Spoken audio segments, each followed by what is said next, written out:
of Beetles and Angels, a boy's remarkable journey from a refugee camp to Harvard by Maui Asgidom. Author's note: since I have come to the United States, I have increasingly gone by the name Maui Asgidom, but my true name is Selamaui Haileab Asgidom. Maui is more convenient, but I can never abandon my full name, for my full name has meaning and connects me to my people. In my native language, Salam means peace. Selamaui means peaceful. Haileab means power from above, and Asgidom means he who makes others kneel before him. So my full name means peaceful power from above who makes others kneel before him. Don't worry, you don't have to read this book on your knees. This story is not just my story or my family's story, but the story of hundreds of thousands of Eritrean and Ethiopian refugees. Many of my refugee brothers and sisters experienced hardships much greater than those described in this book. Their courage has inspired me since childhood. In the spirit of peace, I have taken great pains to leave politics out of this book. I pray that my brothers and sisters from Eritrea and Ethiopia will find no bias in my writings, for I love both countries equally.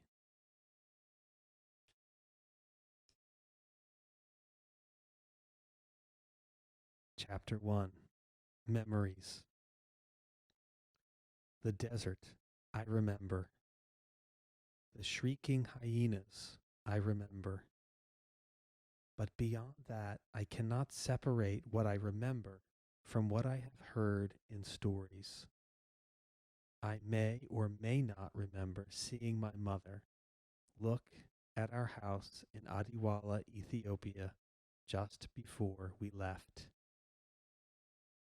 gazing at it as though it were a person whom she loved and cherished, trance-walking to the house's white exterior, laying her hands on it for a few moments, feeling its heartbeat, feeling her own heartbeat, then kissing it, knowing that she might never see it again.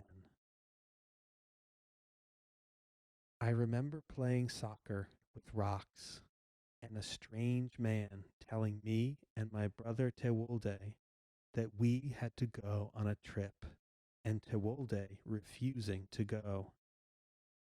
The man took out a piece of gum, and Tewolde happily traded his homeland. I remember our journey and the woman we met. Despite her fatigue, she walked and walked and walked, trying to limp her way to safety across miles of stones and rocks. And she continued to limp, wanting to stop, but knowing that if she did, she wouldn't move again. She pressed on, and soon her limp became a crawl. And then I saw a sight that I would never forget. The soles of her naked feet melting away and then disappearing into the desert, leaving only her bloody red flesh mixed with the brownish sand and dirt. But still she kept on crawling, for what choice does a refugee have? We had no choice either. We, my mother, my 5-year-old brother, my baby sister, and I, at age 3, kept walking, hoping that we would make it to Sudan and find my father. He had fled our war-ravaged home a year earlier, driven away by the advancing Ethiopian army. Even stories fail me as I try to recall the rest of our journey. I know only that the wilderness took its toll, that our young bodies gave way, and that we entered a more barren and deadly internal wilderness. We crossed the Sudanese border and arrived at a city called Awad. A sign should have been posted at the city limits. Awad, home of the exiled, home of the hopeless, home of the diseased. A simple sign that would warn and welcome us all. Welcome, all you refugees, all you psychologically tormented, all you physically malnourished, all you uprooted. Rest your burdens here, for you can rest them nowhere else. Rest your hopes here, for no other place will accept them. But do not hope too much, for too much hope can lead to insanity. Beware, we can ill treat your ailments. We have few pills here and little life. We have no guarantees that medicine, not flour, fills the pills. But you have no choice, and neither do we. For we give only that which we have. Beware our fishermen. Where's the water, you ask? There is no water.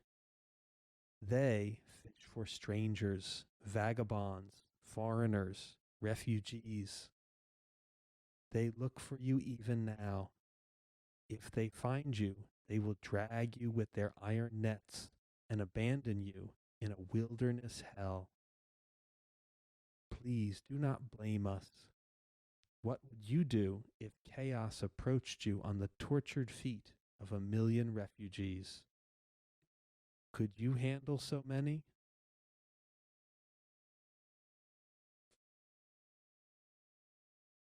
Page 5, Chapter 2, The Camp.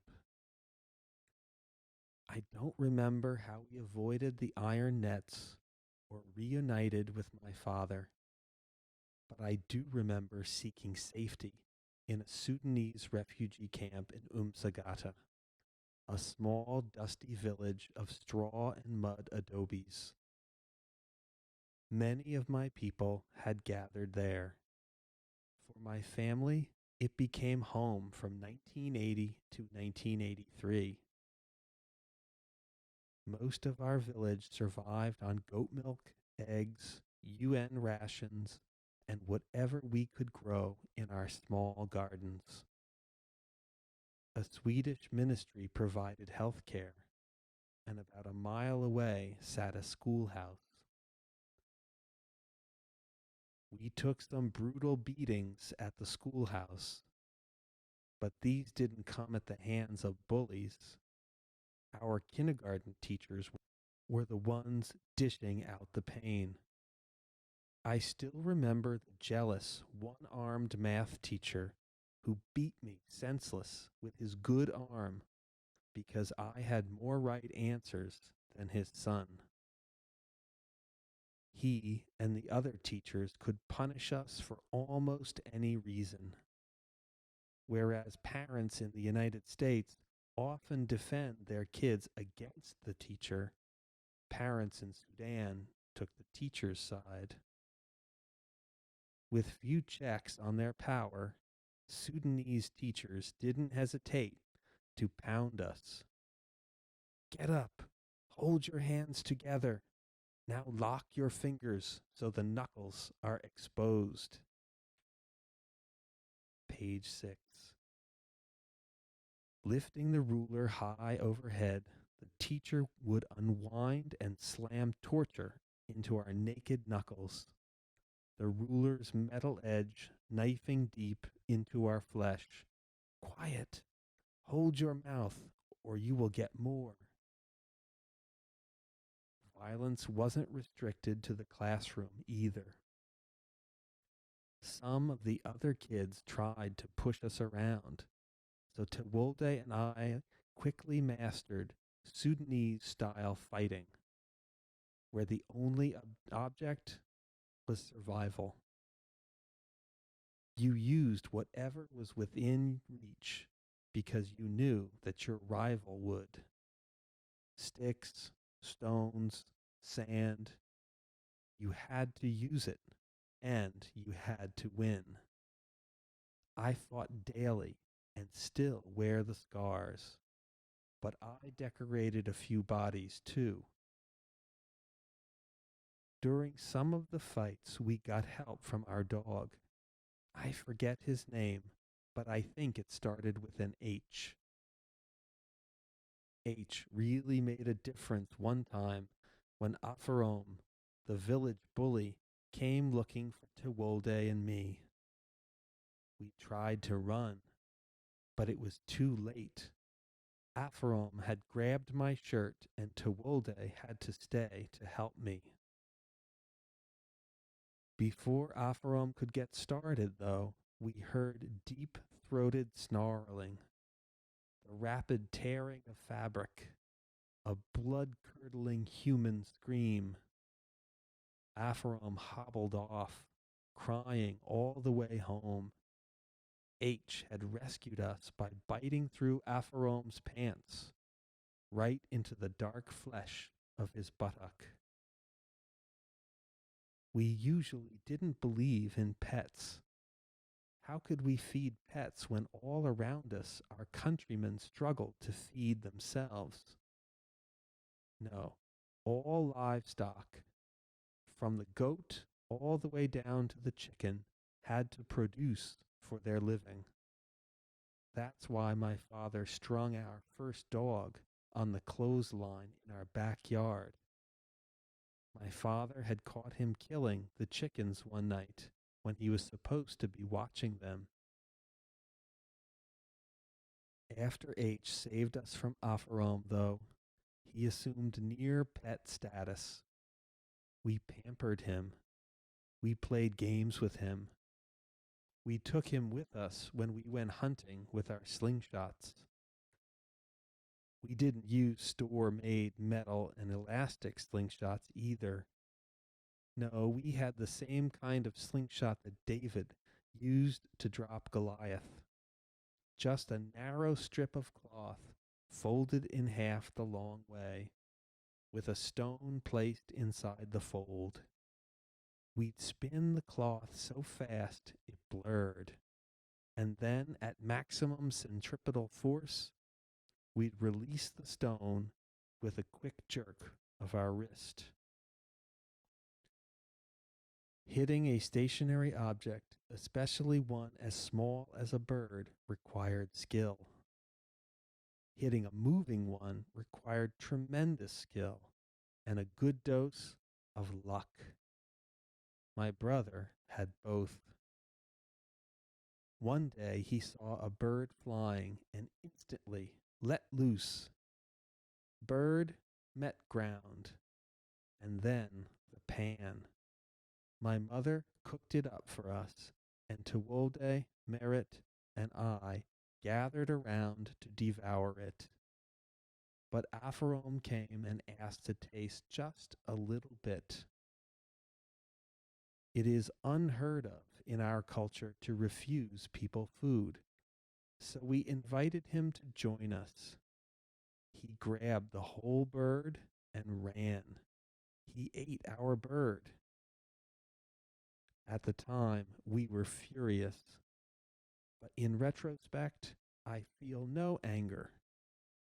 How can I feel ill will toward Afarom when I know that soon after he joined one of the Ethiopian liberation movements? And after that, he joined the long list of senseless casualties, able to survive our crazed dog, but not his own countrymen.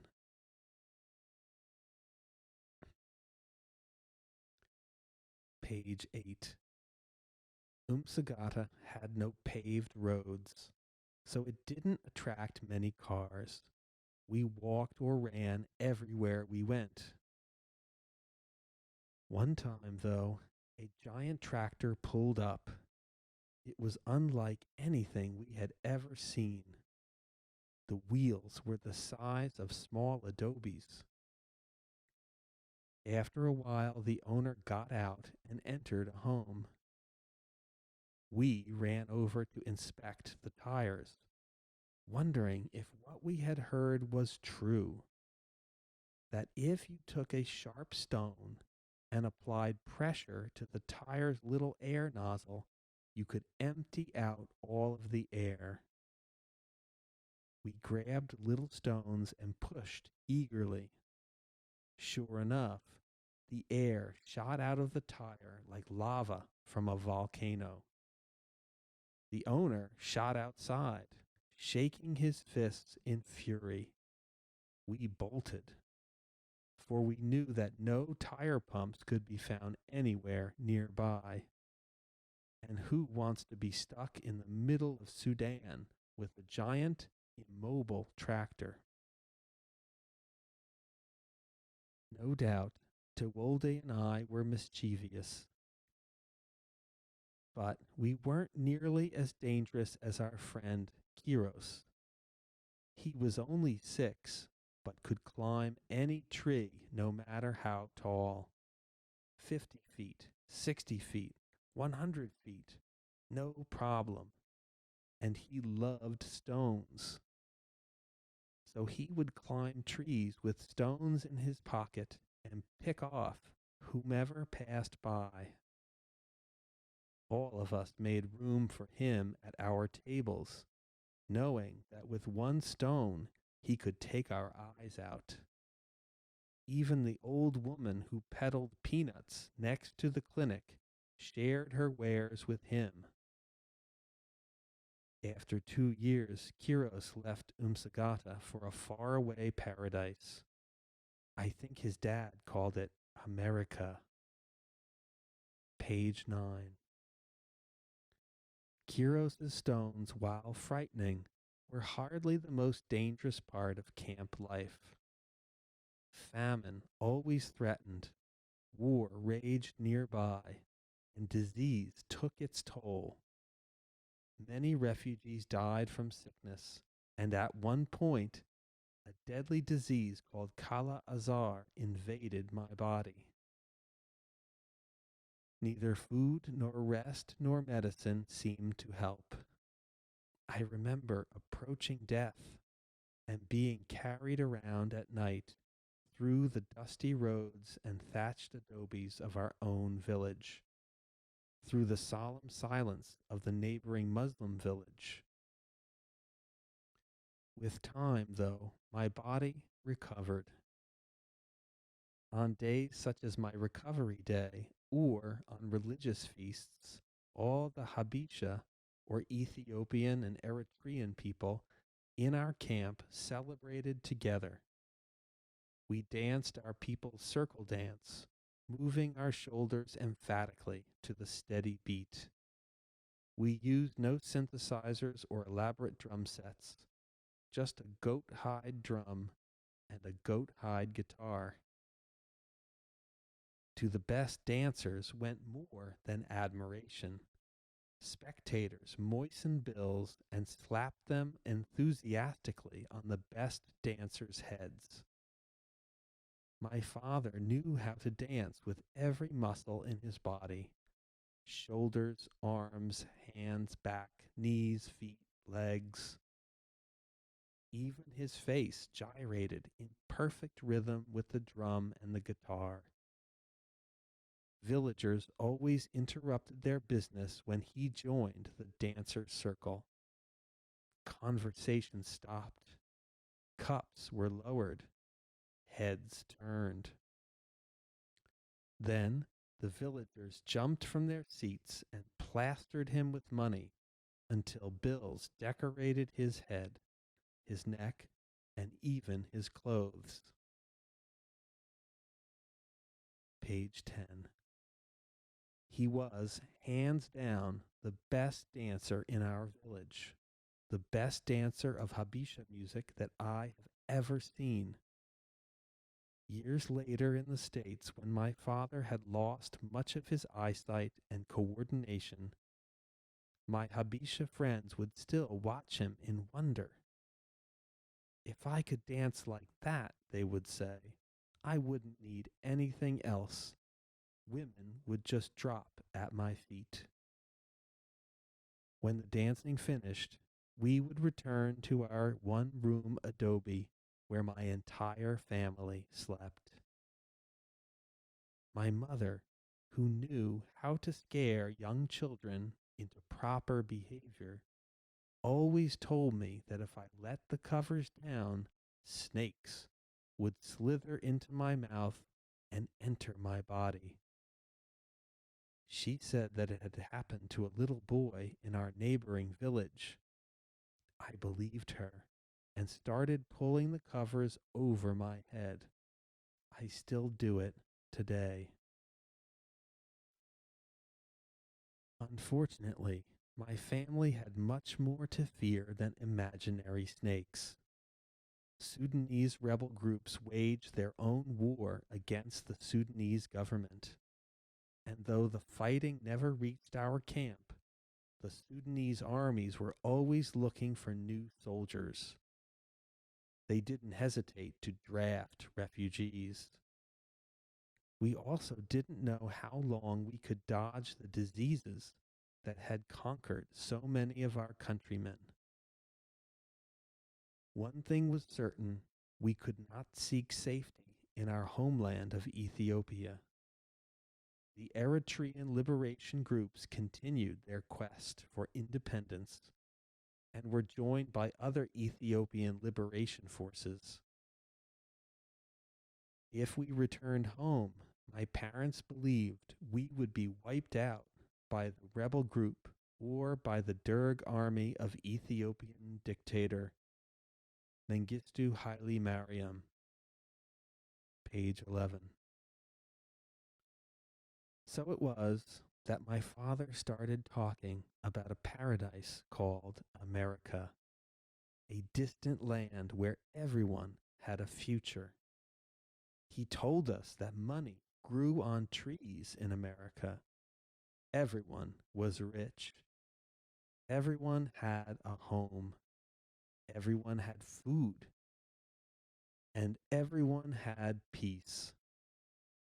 Everyone lived to be 100 years old and had access to free education. And no wars. No wars. Yes, everyone had cars, and no one had to work more than 2 hours a day. What a country! What a paradise! But such a faraway paradise included no relatives, no friends, and no one who spoke our language. Some villagers encouraged my parents to go. Others begged them to stay. Have you lost your mind, Haileab? Don't you care about your children? Don't you care about yourself? Don't believe all the stories, Tsege. You will be lost if you go there. You and your children will be lost. You'll end up washing their mules and other livestock. Go, Haileab. Don't listen to them. Go, and take your family with you. Even if you remain poor, your children will become educated. And at the very least, you will have peace. Would you go to paradise if it meant knowing no one? Would you give up everything you had ever known? The day came when my parents had had enough. War at home, war in Sudan. My parents wanted peace, and they were ready to go. The village elders watched them and offered a few words of wisdom. Heading to America, are you? They say that everyone there drives big cars and lives in big houses. Money flows through streets of glimmering gold, and everyone lives long, easy lives. Page 12. You will undoubtedly be happy there. Go well, live long, and please do not forget us. But as you gather your belongings, please permit us a few words of caution. We may be the poorest and least educated of folks, Ethiopian and Eritrean refugees living in nowhere, Sudan. But even we have heard things that may interest you. America seems sweet on top, like fresh honey straight from the comb. But what's sweet on the surface is often rotten underneath. So beware. Beware your skins. Blacks are treated like adji in America, like pack horses. Beware too of thieves. Yes, thieves who steal much more than money. Thieves who can loot minds, cultures, and even bodies. Most of all, please remember your country and remember us. Remember your people. Coming to America, page 15. My parents couldn't just snap their fingers and conjure up a transatlantic jetliner. They needed help, so they contacted World Relief, a U.S.-based Christian organization that located refugees and helped them resettle in the United States. Millions of my people had become refugees during the 30-year bloodbath between Ethiopia and Eritrea. Most had fled to Sudan. Seeing their plight, World Relief had mediated an agreement between the United States and Sudan to resettle some of the refugees. As part of the resettling process, World Relief would have to identify American sponsors who would find the refugees housing, furniture, jobs, medical treatment, and schools. Everything they would need to get on their feet. But before a family could qualify for resettlement, it had to pass the infamous tests. No one knew which answers were right and which were wrong. Why do you want to go to America? What will you do when you get there? Do you want to come back to your country someday?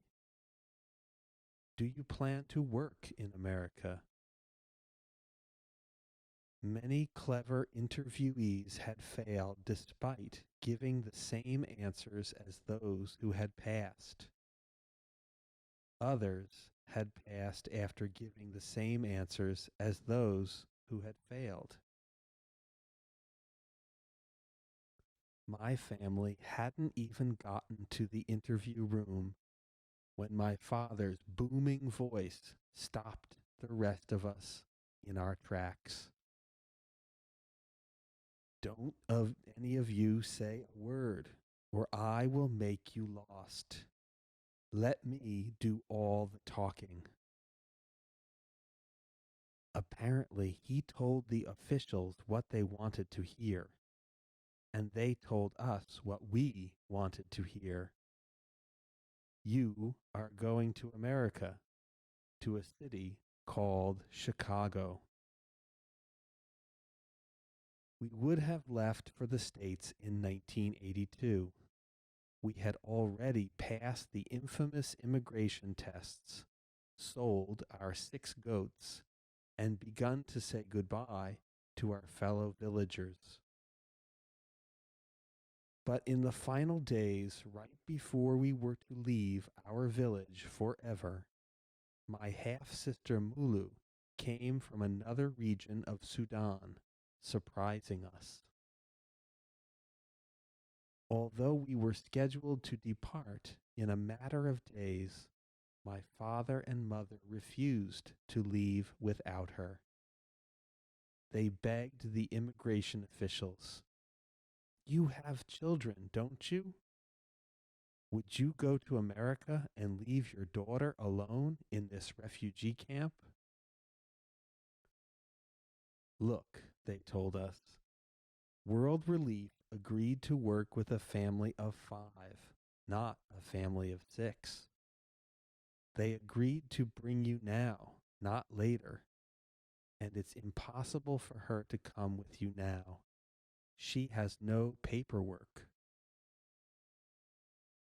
But my parents refused to leave her, returning day after day, sometimes 3 times a day. My father wore down the officials until they finally caved in. She could come if we waited 1 year. We waited, the year passed, and in 1983, the 6 of us started on our way. My father Haileab in his late 40s, my mother Tsege in her mid-20s, my sister Mulu in her late teens, my older brother Tewolde, 9, my younger sister Merit, 5, and me, Selamawi, almost 7 years old.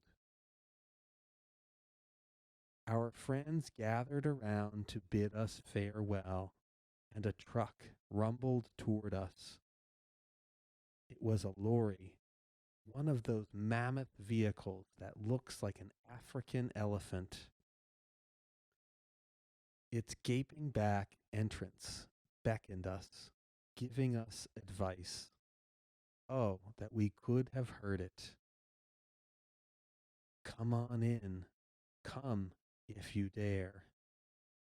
Make your choice carefully, for once you enter, you cannot return. Turn and look at your friends, and know that they are your true family. For friends and even enemies become family when you live in exile. Look at them and know that you will never see them again. Wave goodbye to H. Go hug him. Believe it or not, you will miss even the bullies and the cruel math teachers. For even the most horrifying memories are you. They are yours and no one else's. And they, along with the good memories, are your life. You know America through stories. You know it to be paradise. But beware, rumors are malignant tumors. Snakes lurk even in paradise. And the advice of mothers does not always ward off evil. Look back, too. You have survived many dangers, famines, diseases, wars, despair, homesickness, and more. Who knows what your future will bring? We entered the lorry slowly. Behind us, our village waved, both happy and terrified for us, and for themselves, too. We waved goodbye, and the lorry rumbled off. A bloated country taxi, jam-packed with hopeful innocence. We made our way through the Sudanese wilderness, up and down the hills to Gedarif. We spent several months in Gedarif, then a week in the capital city, Khartoum. Then we entered the plane and took off from Khartoum. Next stop, Athens. Then America. And there, a new life. Page 20. A new life. We spent our first 2 weeks in America in a 2-room, 2-bed motel room in Chicago. My parents on one bed, and on the other, all of us children. World Relief had met us at the airport and paid for our room. Meanwhile, they searched for a church that would sponsor us. But World Relief could not find a sponsor in Chicago. They moved us to another motel in the suburbs on Route 38 in Wheaton.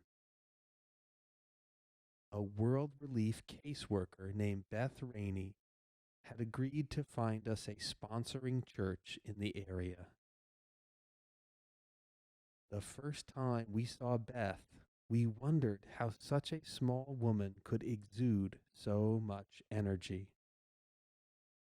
The first time Beth saw us, she saw trouble. My father lay shivering under a blanket, his head aflame in fever, and Beth, a nurse, knew instantly that he had malaria. We did not have access to medical care, so she went to a physician friend to obtain the medication that my father needed. She also met with the pastors of area churches and asked if their congregation would sponsor a refugee family of 6. While she searched for a sponsor, she visited several times a week, talking with my father in his broken English, trying to communicate with my mother through words, but succeeding more through hugs and smiles. I still remember looking at Haileab and Tesege's eyes and seeing the deepest pain Beth recalls. The pain of people who have been torn away from their loved ones, from their culture, from their place in society, from everything that has ever given their life coherence and dignity. I tried to help them, talking often with Haileab, trying to get him to talk about his life in his homeland. I tried to talk with Tesege, but it was hard because she knew so little English, and because she would always retreat to the other room with the children when I came. Her culture had taught her that only men could speak with important visitors. She did not realize that I considered her to be just as important as Haileab and myself. Beth found a sponsor, the Bethel Presbyterian Church. Like the rest of Wheaton, the church was almost all white, and from our standpoint, all Haftamat, or crazy rich. Bethel went to work immediately on finding us an affordable home, no small task in Wheaton. Knowing that we could get lost in the maze of streets and homes, we rarely left the motel unless we were accompanied by a World Relief caseworker. One day, though, my father decided that we should brave the new country on our own. Tewolde and Selamawi, get your shoes on, he announced. We need to let the outside air beat on us. Page 23. Sporting fully picked afros and sun-broiled Sudanese skin, clad in mismatched second-hand clothes and low-budget Sudanese shoes, We trekked along the shoulder of Route 38. Needless to say, we drew plenty of looks. We walked until our new shoes tore into the soles of our feet. Night approached, and thousands of headlights, more lights than we had ever seen in our lives, streamed past our eyes. We watched in wonder, unable to believe that one road could hold so many cars. My father's voice assumed an uncharacteristic hush. They were right, he told us in amazement. I don't know how they knew, but they were right. No small cars here. Everyone drives big cars, and night has no power over them. If he could have read his future, my father might have feared the headlights. He might have seen the destructive power behind them, power that would someday alter his life. But he could hardly read his new country's language, much less its future. So he remained amazed all the way home. The other times we left our motel were with our World Relief friends. They came almost daily and took us around Chicago, to parks, to skyscrapers, to the grocery store, showing us what life would be like in America. Even with their constant support, though, we still felt the deepest homesickness. We yearned for a piece of injera bread or a bowl of sebi stew, for a neighbor who spoke our language, for our people. Page 24. That's when they appeared, out of nowhere, two angels at our door. It was two of our people, Habesha women, and they came bearing gifts, injera bread and sebi stew.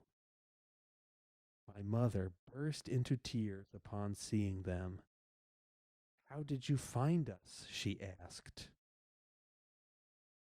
We heard from someone that there was a Habesha family that had just arrived, and that they were pent up in a motel and knew no one. We remember our first days in America, so we came. They showed my mother how to make injera and sebi using American utensils, and they left us with enough food for a few days. 17 years later, they still hold a special place in our hearts. On some days, neither our sponsors nor our angels came. We still feared our new country, so we would stay inside and entertain ourselves by telling stories. Other times, we kids would play catch with the little pebbles. It never took long before a stone went somewhere it shouldn't have, like my father's car. Go ahead, you sons of woman, break something and get us thrown into the house of imprisonment. Siraka karaka ie, I will show you your work. As we searched for safer things, we discovered the great mouthpiece of America, the television. My siblings and I had seen a fuzzy black and white television once in the big Sudanese city of Gedaref. We had heard about it from our friends, and we squirmed through the crowd of Sudanese natives and Habesha refugees to reach the rich man's small dirt floor room. Once there, We bunched in among the 30 spellbound viewers and watched tiny dots struggle to form the outlines of boxers on the screen. Now, as we turned on the TV in our motel room, we noticed immediately that American dots were much stronger than the ones in Sudan. They did not struggle to form the images on the screen. In fact, sometimes you couldn't see the dots at all, only perfect color images. Although we saw what the images did, we could not understand what they said. The only one who could was my father, who was considered an educated man among our people and could half speak an Ethiopian British dialect of English. He was appalled by what the television told him. God show mercy on us. Did you hear that? The boyfriend killed his girlfriend and her parents too. He stabbed them more than 50 times. What kind of country have we come to? My mother turned her face toward the heavens and lifted her quivering hands as if to draw in God's angels around her. We kept watching as the television displayed more footage of the girlfriend and her family.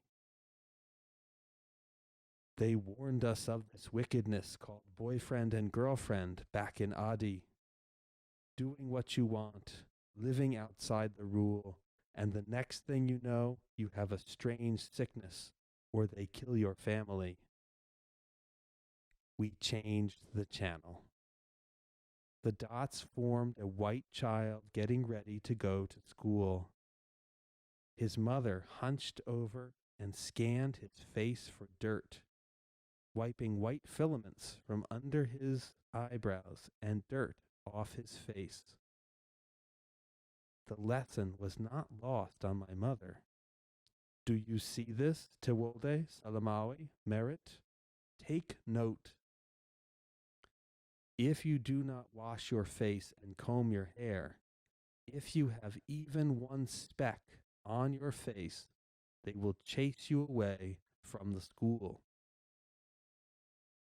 We lived in the second motel for 7 weeks. Then one day, our sponsors at Bethel told us we had a home. We had no idea what to expect. We had spent the previous 3 years living in a one-room adobe. And even then, we had been grateful that we had the one room. So when we saw our 2-story house with its huge yard, we could not believe our eyes. Are they right? Is it for real? This whole stretch of house and yard, ours? It's too much. We could not afford the rent, even after my father found a job as a janitor. So we rented out the entire upstairs. And then, a few months after settling into our new home, our family grew even bigger. My parents went to the hospital. Our sponsors took us kids to their home. 2 days later, my mother returned with a baby boy, conceived in Sudan but born in the States. He was a child of both the old and new worlds. My father proclaimed, his name shall be Hinsa Jesus, but he will also be known as Temeskin, or thank you. For we are thankful to have made it here safely and thankful for our new life in this land. God's Angels, page 29. We were just starting our life in America when our father told us about strangers. We should always treat them kindly, he said, because they could have been sent by God. He told us stories of how back home in Adi, God's angels would descend out of the mountains and mingle among the people. People always mistreated the angels, my father said, because the angels never looked like angels. They were always disguised as the lowliest of beetles, beggars, vagrants, and misfits. But no matter how much the strangers resembled beetles, my father always maintained that they could be angels given to us by God to test the deepest sentiments of our hearts. When we were but infants in our new house, my father welcomed an angel into our house. This angel was particularly well disguised. He emitted the most ungodly odor, half from his nasty clothes and half from his smudged and muddy body. He walked with a great weariness, as if he were about to collapse with each step, and his spirit had almost abandoned his eyes.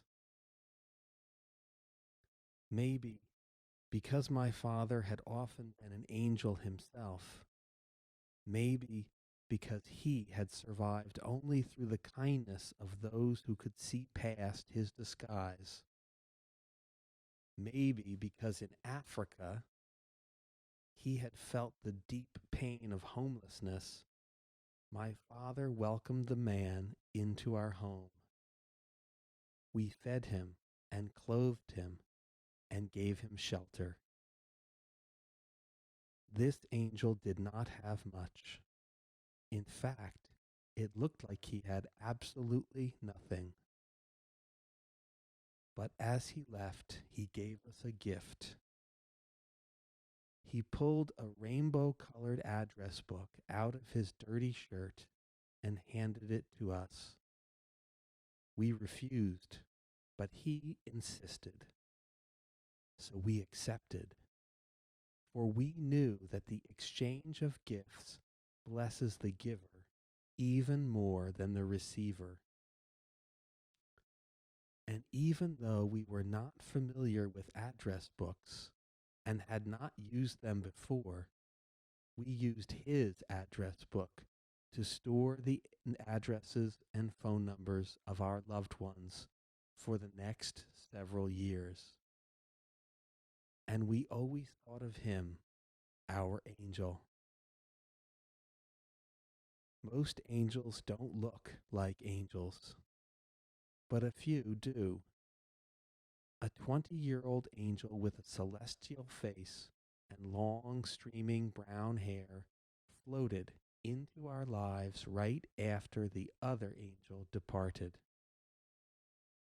I don't remember when she first came to us, but I remember her visits. We would be cooped up in the house, our parents too scared to let us play outside and too scared to take us around themselves. And then she would come.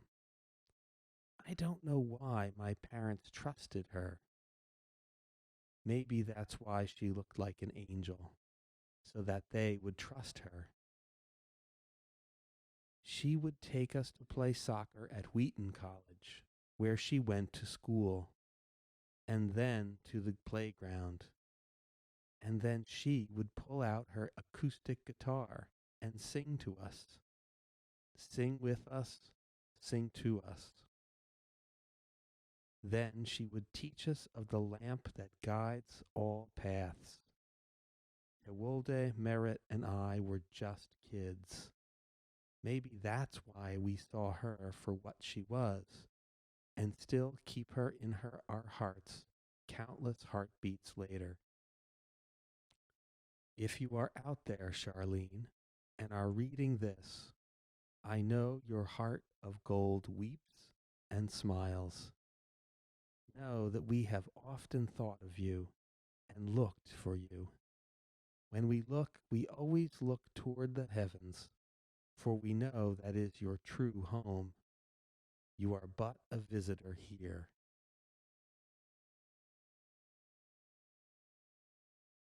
Playground Warfare, page 33. From our very first days in America, my mother and father hammered into our minds the importance of excelling in school. Right now, we are among the poorest in the land. Neither your mother nor I will find good work because we lack schooling. We will have to work back-breaking jobs. We will never fully understand our rights, and others will take advantage of us. But if you, our children, work hard at school and finish the university, maybe someday you can help yourselves and help your family too. My parents may not have known much about this country, but they knew that the university cost more money than they had. They had a solution, though. They told us that if we were among the best students in the land, we could earn scholarships and attend the university for free, in spite of our race and background. You are poor and black, and we cannot buy you the resources that other parents can. But if you have enough desire to outwork all the other students and you never give up, you will win the race one day. Page 34. What's both beautiful and scary about young children is that they will believe most anything that their parents tell them. If our parents had told us that black refugees growing up on welfare in an affluent white community couldn't excel, we probably would have taken them at their word. But they told us that we could do anything if we worked hard and treated others with respect. And we believed them.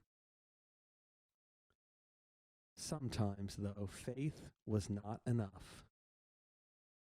No one taught us that lesson quite like our classmates at Longfellow Elementary School. They had never seen anything like us, with our thick, perfectly combed afros, our perfectly mismatched clothing, and our spanking new XJ 900s, bought from the Payless shoe source for under $7 a pair. My brother Tewolde and I patrolled the lower grade playground for the hour-long lunch recess. Kindergarten met for just a half day, so my sister Merritt went home before recess. Most of our classmates treated us nicely. Others ignored us, and the rest, well, we could only wish that they would ignore us. We may not have understood their words, but we always understood the meaning behind their laughter. African booty scratcher, scratch that booty. Black donkey, you're so ugly. Why don't you go back to Africa where you came from? We were just two, and they were often many. But they had grown up in a wealthy American suburb, and we had grown up in a Sudanese refugee camp. We were accustomed to fighting almost daily, using sticks, stones, wood chips, and whatever else we could get our hands on. So it was usually no contest, especially when the two of us double teamed them, as we had done so many times in Sudan. Sometimes, though, our classmates found us alone. One time, a brown haired, overweight third grader named Sam cornered me around the north fence of the playground. All about the school, kids played soccer, kickball, and foursquare. There was but one supervisor to monitor the hundreds. I don't remember what I had done to infuriate Sam. Maybe it was something that Tewolde had done, and I was going to pay for it. Whatever the reason, Sam wanted to teach me a lesson. He bellowed at me, getting louder with every word, until his face blossomed red. He bumped me against the fence and gripped the railing with his thick, chunky hands, sandwiching me in between.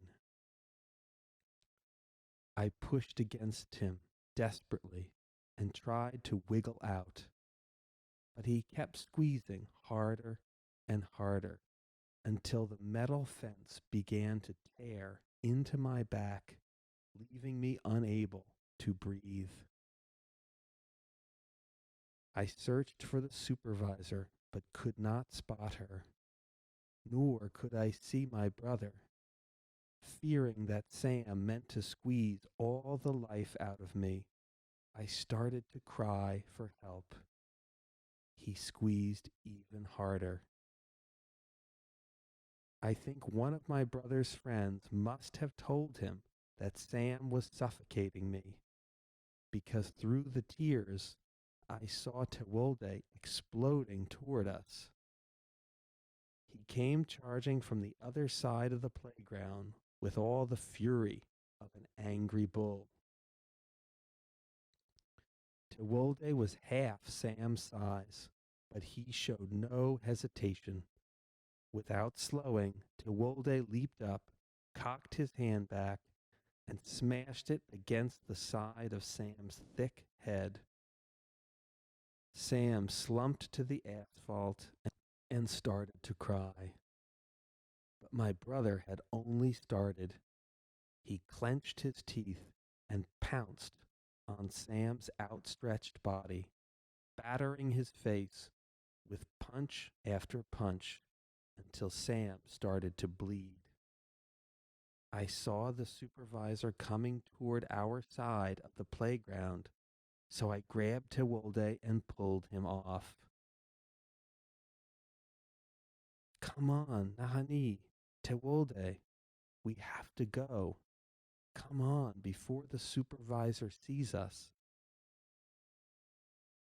Many battles later, my brother graduated to the upper grade playground and left me to fend for myself.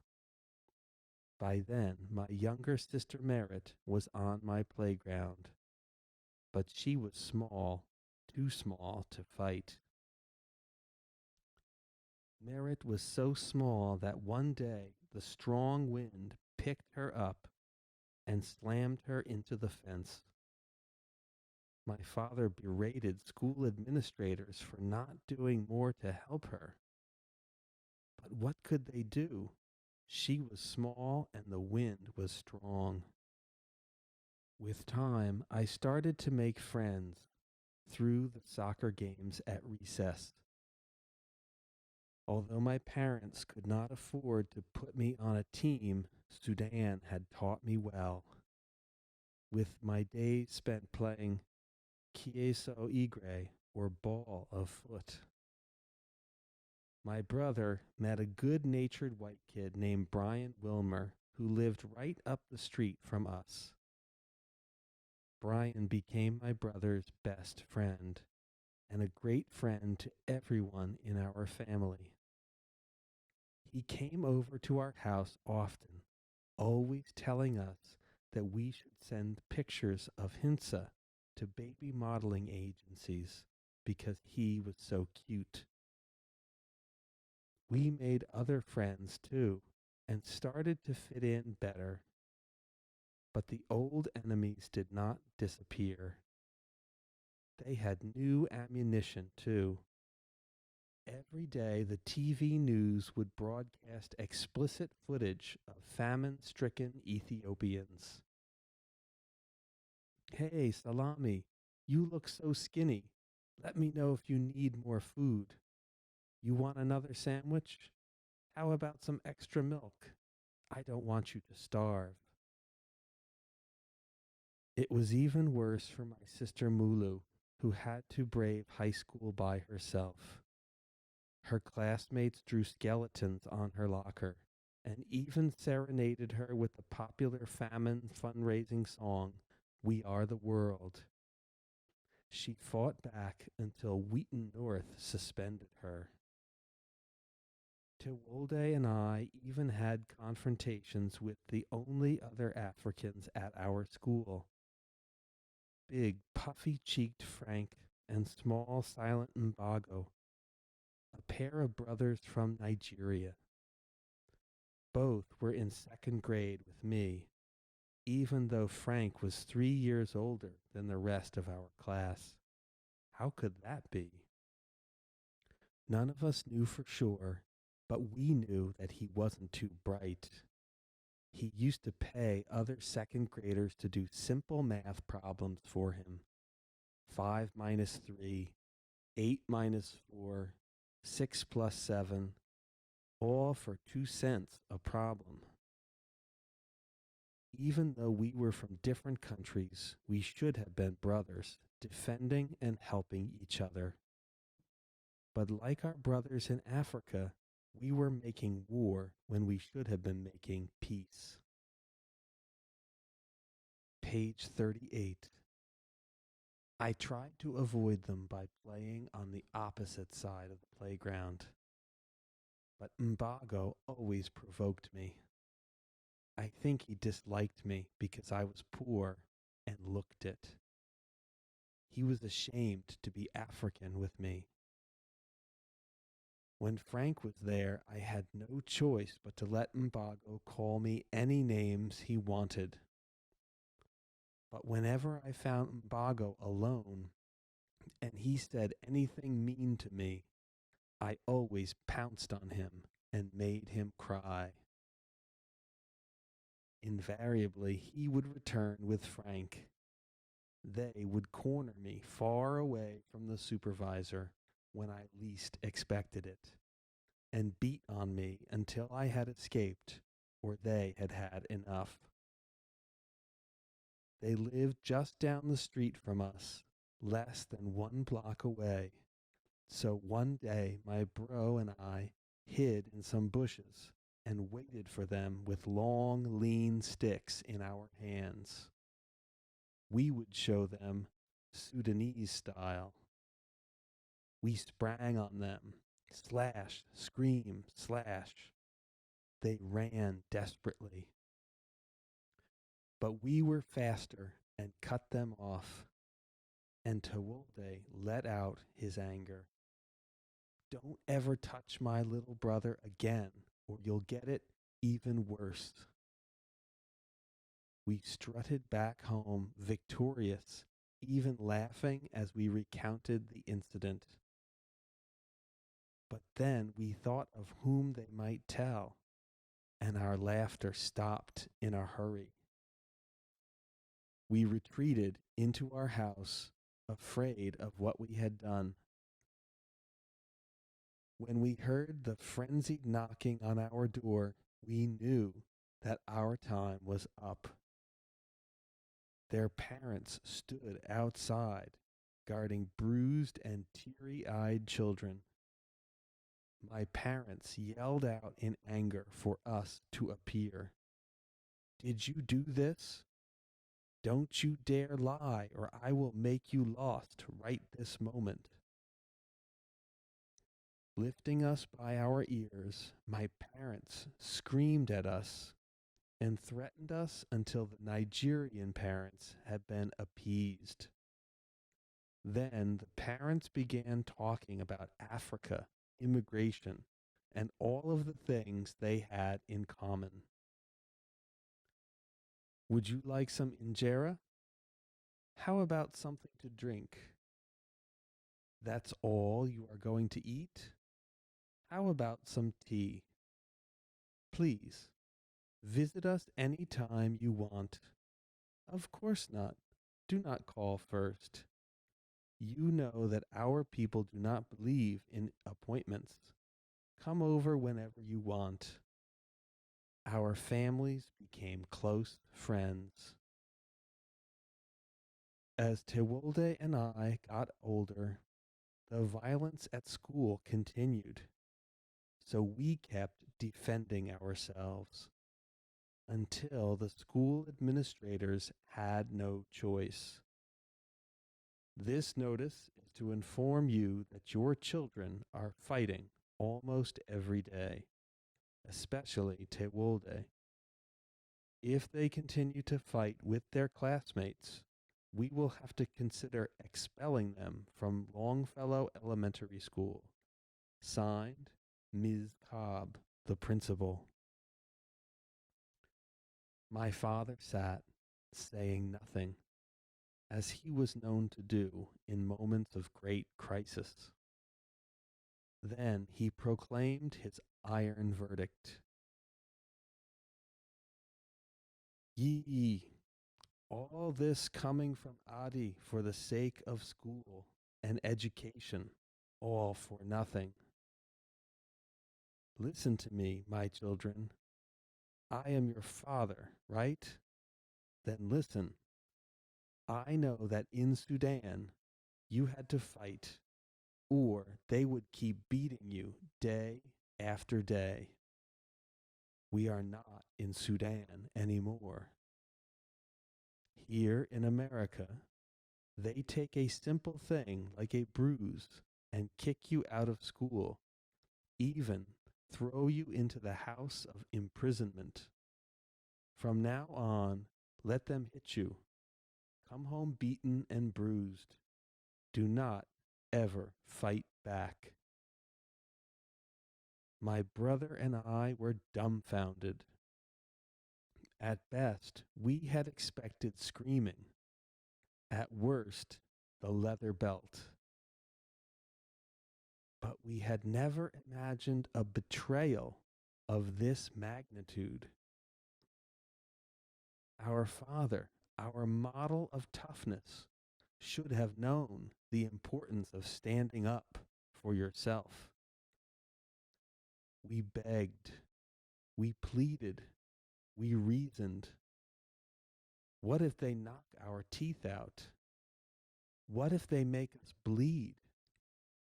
What if they break our bones? If we let one kid beat us up, they'll all beat us up. Do you think that I wish harm on my children? We have no choice. We are poor. If you get expelled, who will drive you to your new school? If you get expelled, who will give you a scholarship? Do you think that they give scholarships to students who get expelled from school? Remember that this country runs on computers. Once you commit the smallest crime, your name will be stained forever.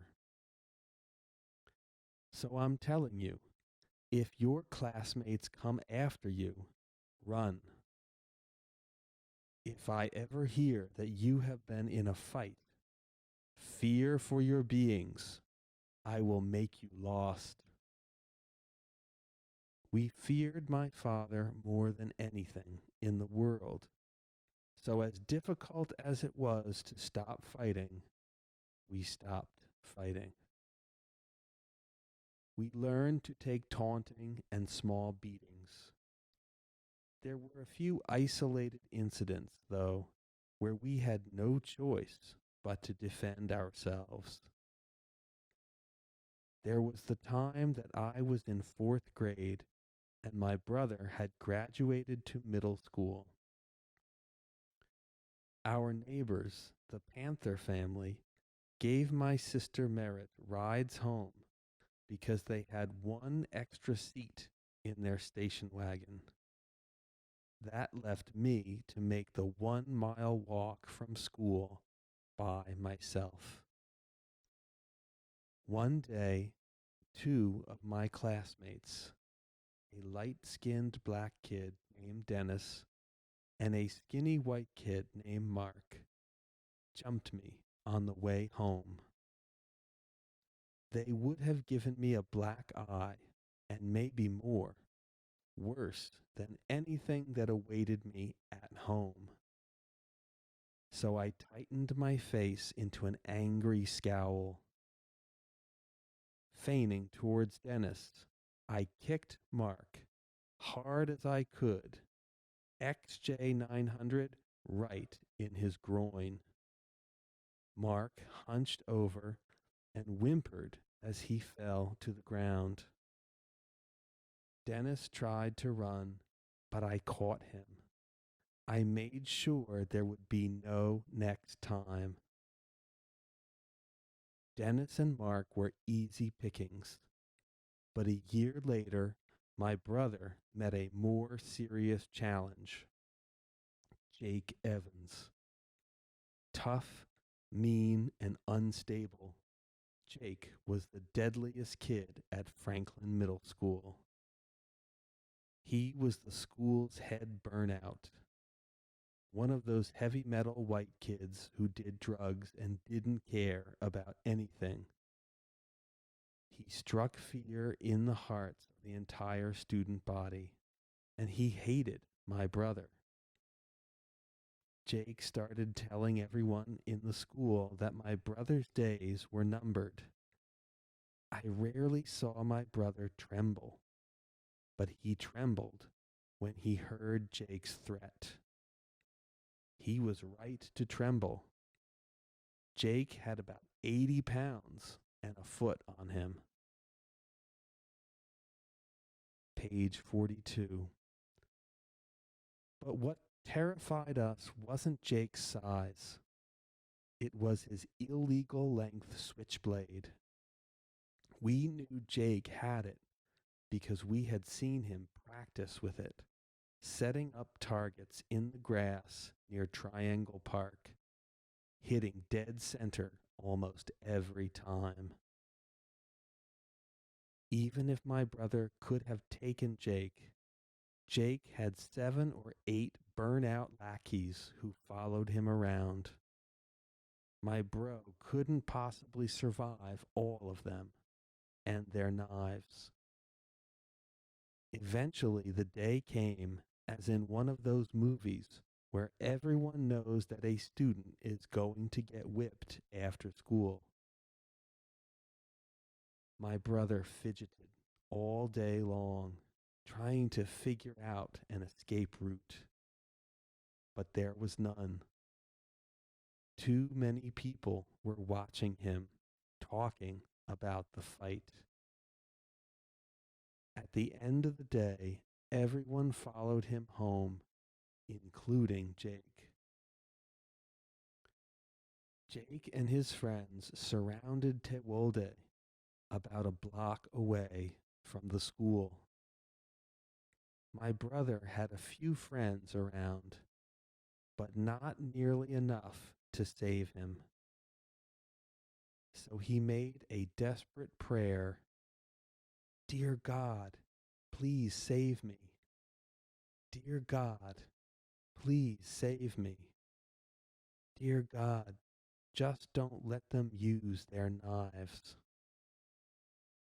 I guess God must have heard my brother, because he sent some friends down to help him. A van pulled up, carrying 4 tall black guys. They looked like high school students, maybe older. They strutted toward Jake with dangerous confidence. What's going on here? Does someone have a problem with our brother? No answer. Confronted with someone larger than himself, the school bully became the school coward. Why are you so quiet now, you little punk? Yeah, you. Don't look around like I'm talking to somebody else. I'm talking to you. If you touch this kid today or any other day, you're dead meat. You got that? Good. Now get the heck out of here. Jake and his friends slunk away, never to be heard from again. They understood violence and they understood threats. Those four rescuers, they were the older brothers of Tewolde's friend, Kawan. Kawan had told his brothers that all the white burnouts were getting together to gang up on his black friend, and his brother had come down to help the black kid out. When we were still in elementary school, my brother told me the most hilarious stories at night. They usually starred these five Chinese brothers who had moved to the United States. Each brother had his head shaved in the front and long hair in the back, sometimes braided. All five brothers lived together. Tewolde spun his stories from the top bunk, and I heard them in the bottom. They always featured the same plot. The five Chinese brothers craved peace and usually tried to mind their own business. But some ill-willed Americans would always mistreat them. Like all Chinese people, the Chinese brothers had mastered kung fu, karate, and every other martial art. My brother and I believed this about Chinese people because of a TV show called Samurai Sunday that came on right after church. All the Chinese people in that show could really fight. Tewolde's Chinese brothers would be doing something innocent, such as watering their gardens, and then out of nowhere, their neighbors would insult them or hurl a rock through their window. Having no choice, the Chinese brothers would use their kung fu to beat up the Americans. Eventually, it got so bad that the brothers had to whoop the whole town, every last citizen, 5 citizens at a time. It was a lot of work, but the brothers had no choice. Sometimes I wonder why my brother and I loved the Chinese brother stories. I used to think it was because they were funny. Lately, though, I have come to believe that the brothers were more than stories. They were our kid way of dealing with our unfriendly world. Even if we couldn't beat up all of the cruel kids at school, the Chinese brothers could. They could whip the kids, they could whip their parents, they could whip the entire town.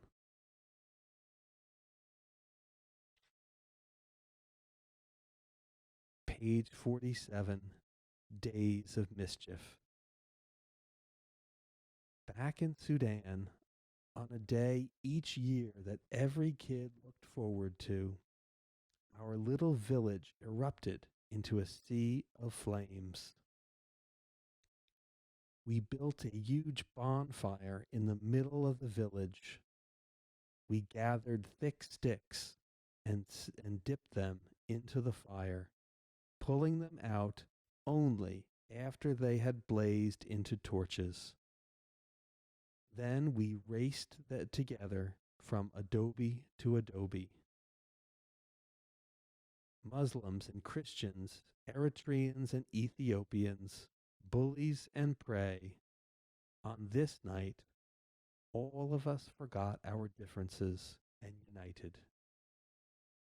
We ran from adobe to adobe, waving our torches fearlessly, chanting our ancestors' cry, Hoyo, hoyo, hoyo, hoyo, hoyo, hoyo. Ako akoke, Berhan gede, Berhan nebo, hoyo, Himak wisa hoyo, Quincha wisa hoyo, Tekwan ito hoyo. O New Year, let it be a good one. All the evil leave us. Let peace join us. Let harvest come. Our parents waited for us at their adobes and chimed in enthusiastically when we approached. Hoyo, hoyo, hoyo, hoyo, hoyo, hoyo. They told us that in the old days, in the old country, before the rise of Mengistu and the Derg and desolation, adults had passed out presents to the children during Hoyo Hoyo. Money, candy, food, and even home-brewed liquor for the older kids. But in our refugee camp, no one could afford to give presents to so many. Presents or no, we still loved Hoyo Hoyo. On this one day, we embraced what we most feared on other days. You can't hurt us today, O fire. We say, Imbi. No, you can't. Go ahead. Burn us and our adobes. Take our chickens and goats and even our gardens. For today we are not refugees. We don't live in adobes. No, we live back home among our people, and we celebrate our new year, and we dance with you like our forefathers before us. When we came to America and heard of a strange holiday where children morphed into all manner of strange creatures, my siblings and I were puzzled. But eventually we understood. This was their version of Hoyo Hoyo. Just like we did, they roamed from house to house and brought smiles to adults. Instead of Hoyo Hoyo, they chanted trick or treat.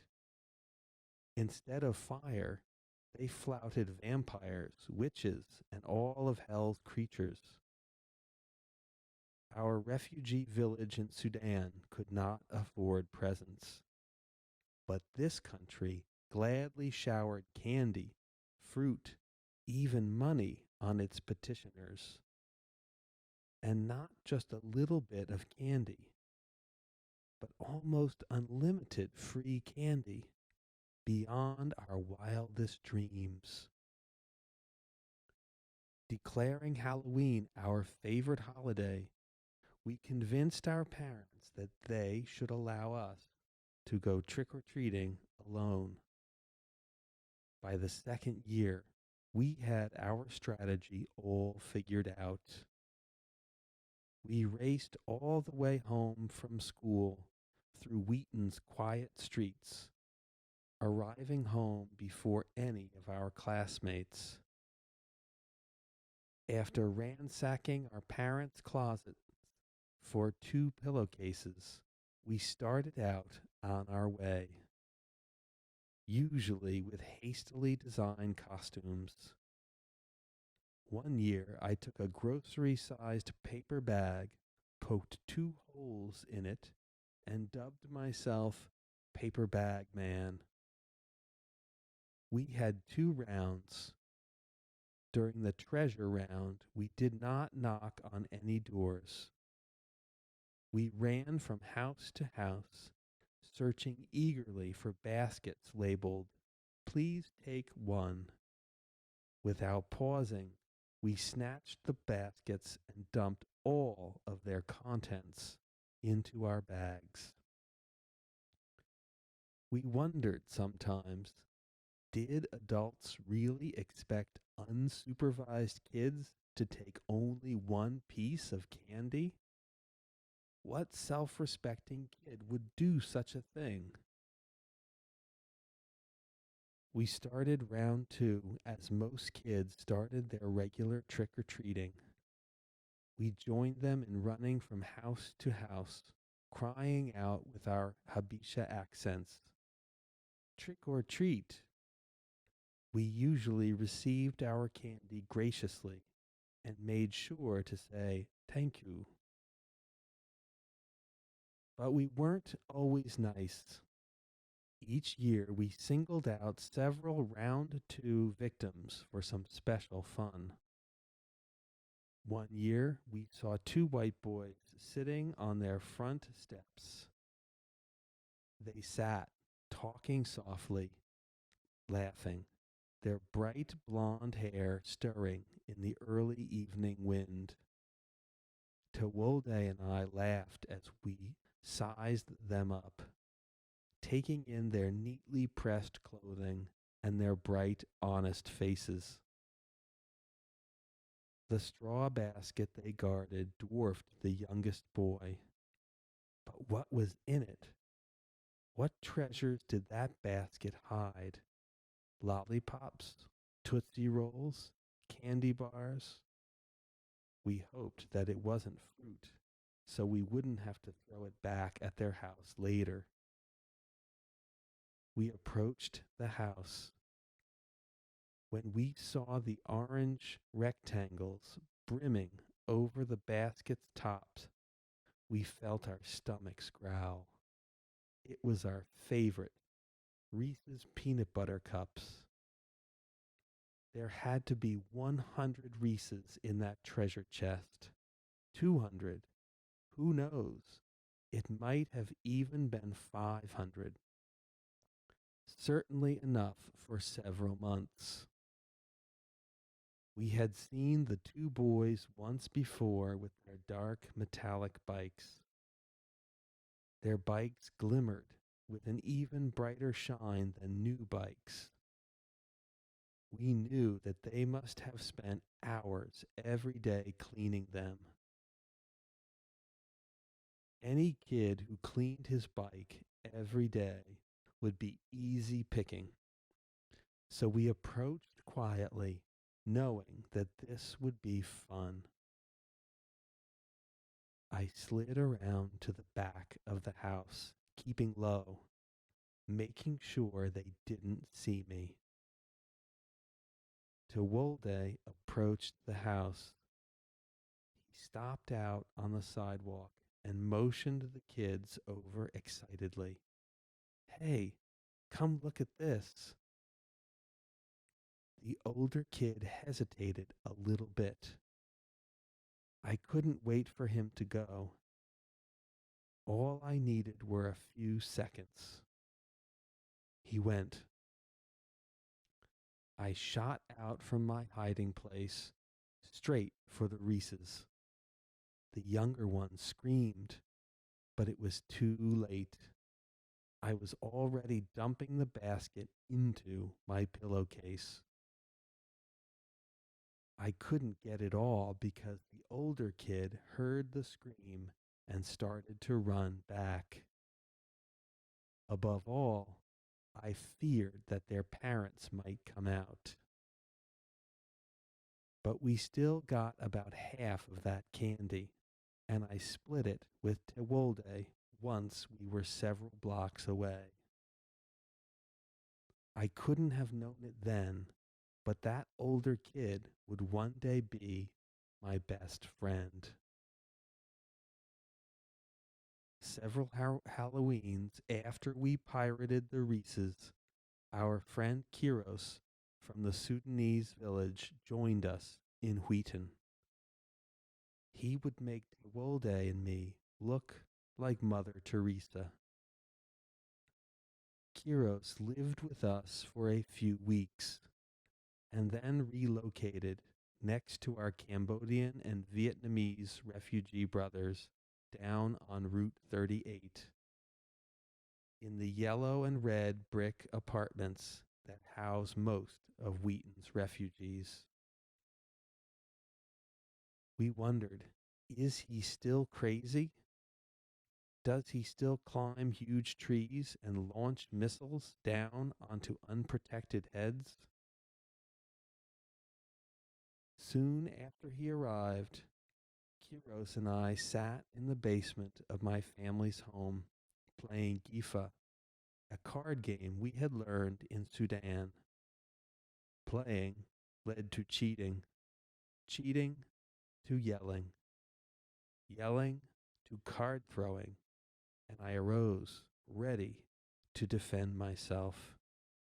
Kiros was no bigger than me, but he leaped up and grabbed a plastic baseball bat. Swinging it wildly and threatening injury, he lunged at my head. He was still crazy. After Kiros moved down to Route 38, we did not see him as often. Sometimes he vanished for weeks, even months. But each October 31st, no matter how long it had been, his thick afro always greeted us at our door after school. How he beat us home, we never quite figured out, since our schools let out at the same time, and he had much farther to run. I guess he feared that we would start without him, or forget about him. The three of us started on our way. Was it us or my parents who refused to let Merit come along? Probably my parents, since they are Habisha, and Habishas never let their daughters do anything. Rounds 1 and 2 merged into one with Kiros along. Tewolde egged us on. See that basket full of Snickers and Milky Ways inside that porch? That porch door looks open to me. I bet you it is. Who locks their porch in Wheaton? I dare you to sneak inside and get that basket, man. Look at all those candy bars. I dare you. Do it if you're a man. Watch out, Selamawi. Kiros is in. He's pouring the candy into his pillowcase. Run, dude, run. She's coming. He's got the basket, and the fat white woman chases him. Go, ye. Run before her husband comes. Run before the police find us. Run, or our lives will be lost. Change blocks. Jump the fence. Are you crazy, Kiros? I was just kidding. All right. At least share some of that candy for all of the running we had to do because of you. We did many deeds that were downright dishonest, but we only felt guilty about one, and we didn't even mean to do that one. We had approached a house and rung the doorbell, and when that didn't work, we started to knock on the door. Was anyone there? It was one of those long, narrow, single-level homes near the railroad tracks, and most of the lights were off. Tewolde and I started to leave. Wait, Kiros said. I see her coming. She's coming very slowly.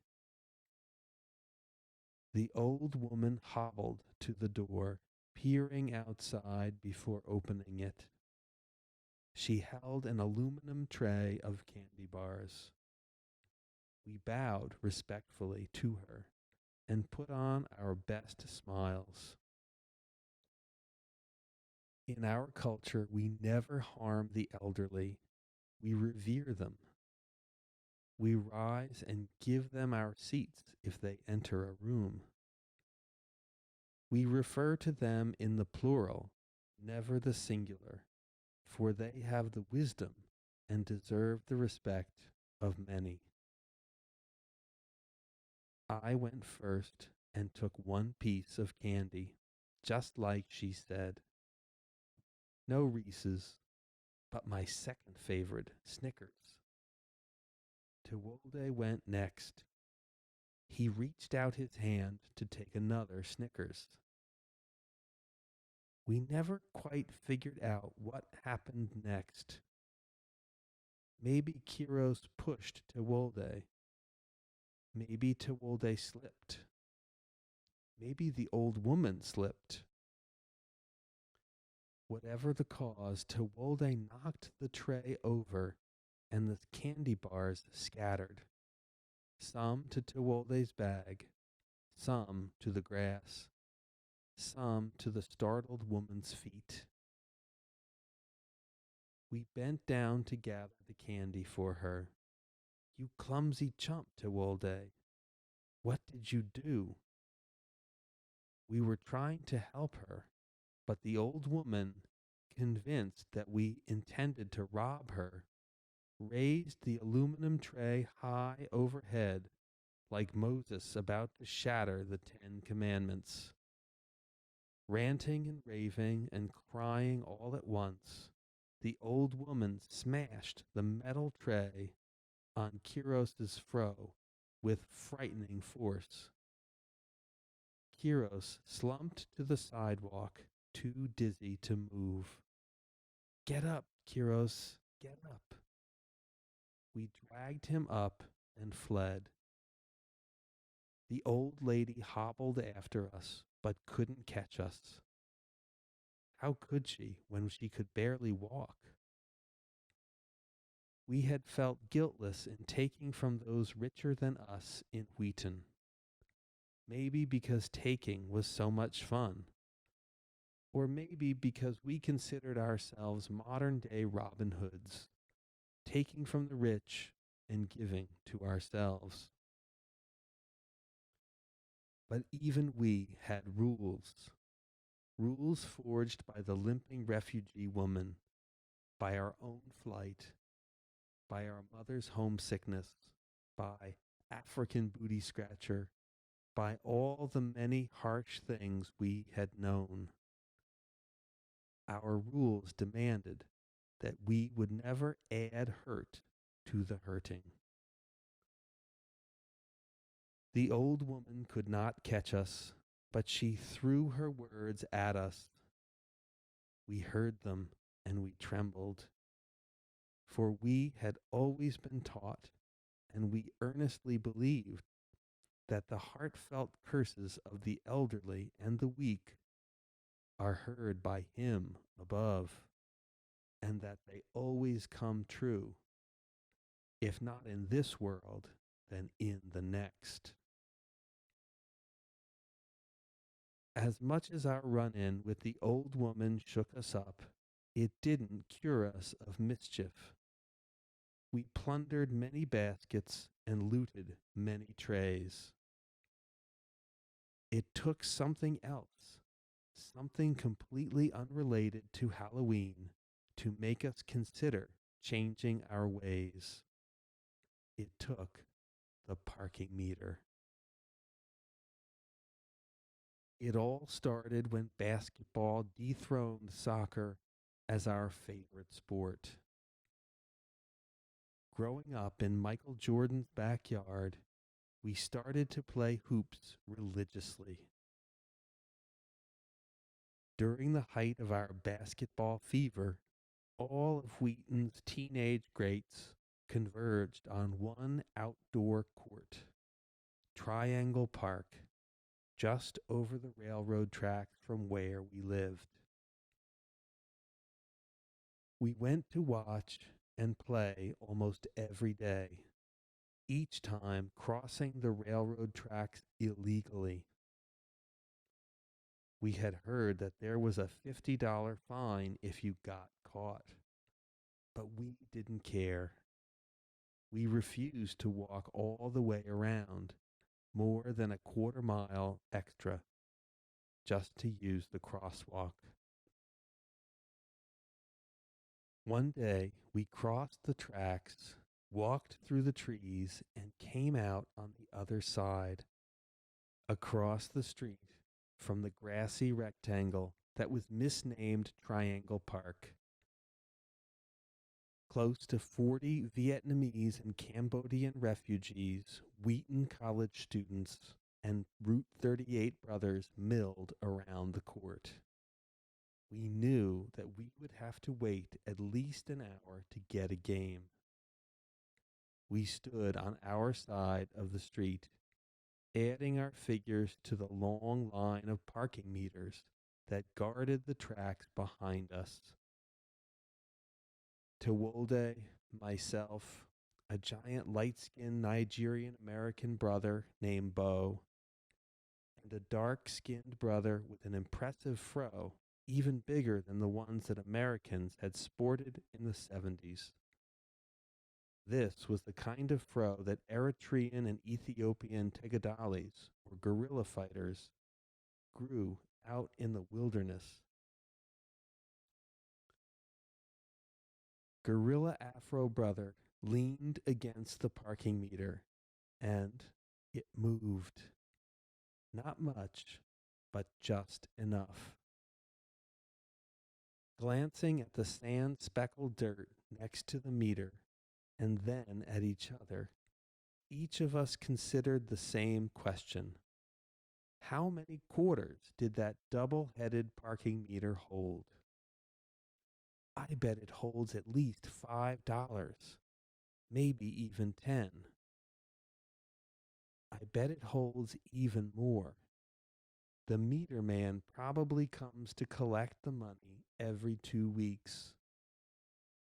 And with its 2 heads, the meter probably collects at least $2 a day. There's gotta be at least $30 in there. 30 divided by 4 equals $7.50. Tewolde and I grinned at each other. This could double our annual budget. Each time we went to Triangle Park, we shook our giant piggy bank just a little bit more. Each time we heard our money jingle a little louder. One day, Big Bo became impatient and bull rushed the meter, knocking it flat on its feet. Pedestrians and cars passed by, commuters coming home after a long day's work in the city. If they saw 4 brothers standing next to the fallen meter, they would suspect something. If they saw 4 brothers carrying it down the street, they would call the police. But we refused to leave our parking meter. We had worked too hard for it. And we wanted our $7.50. We picked it up. 1 parking meter, 4 teenage guys. No problem, we figured. But the city had weighed down the bottom of the meter with more than 100 pounds of cement, making it almost impossible to balance. We didn't care. It could have been 300 pounds. Nothing was going to keep us from our money. We dragged our prize to the secret tunnel next to the railroad tracks. Tewolde and I had discovered the tunnel long ago, when we were out hunting with our Cambodian brother. Slinging homemade bows and arrows, we had patrolled the trees that border the track, looking for rabbits and squirrels. One time we hit a rabbit, and it led us to the tunnel. The tunnel was a great underground hideaway. Usually, though, we avoided it because Overgrown plants guarded the entrance, and darkness reigned inside. Besides, the tunnel was only 3 feet high. We crept in slowly, waiting for our eyes to adjust to the dark. We kept dragging the meter until we were sure that no one could see it from the outside. Then we encountered our first major problem. We had no way to get the money out. The meter's money pouch had no screws near it. I guess the city had prepared for punks like us. We returned the next morning with hammers, screwdrivers, and nails, vowing to find a way into the money pouch. We saw metal tent pegs lying next to the tracks. They would help us pop open the meter head.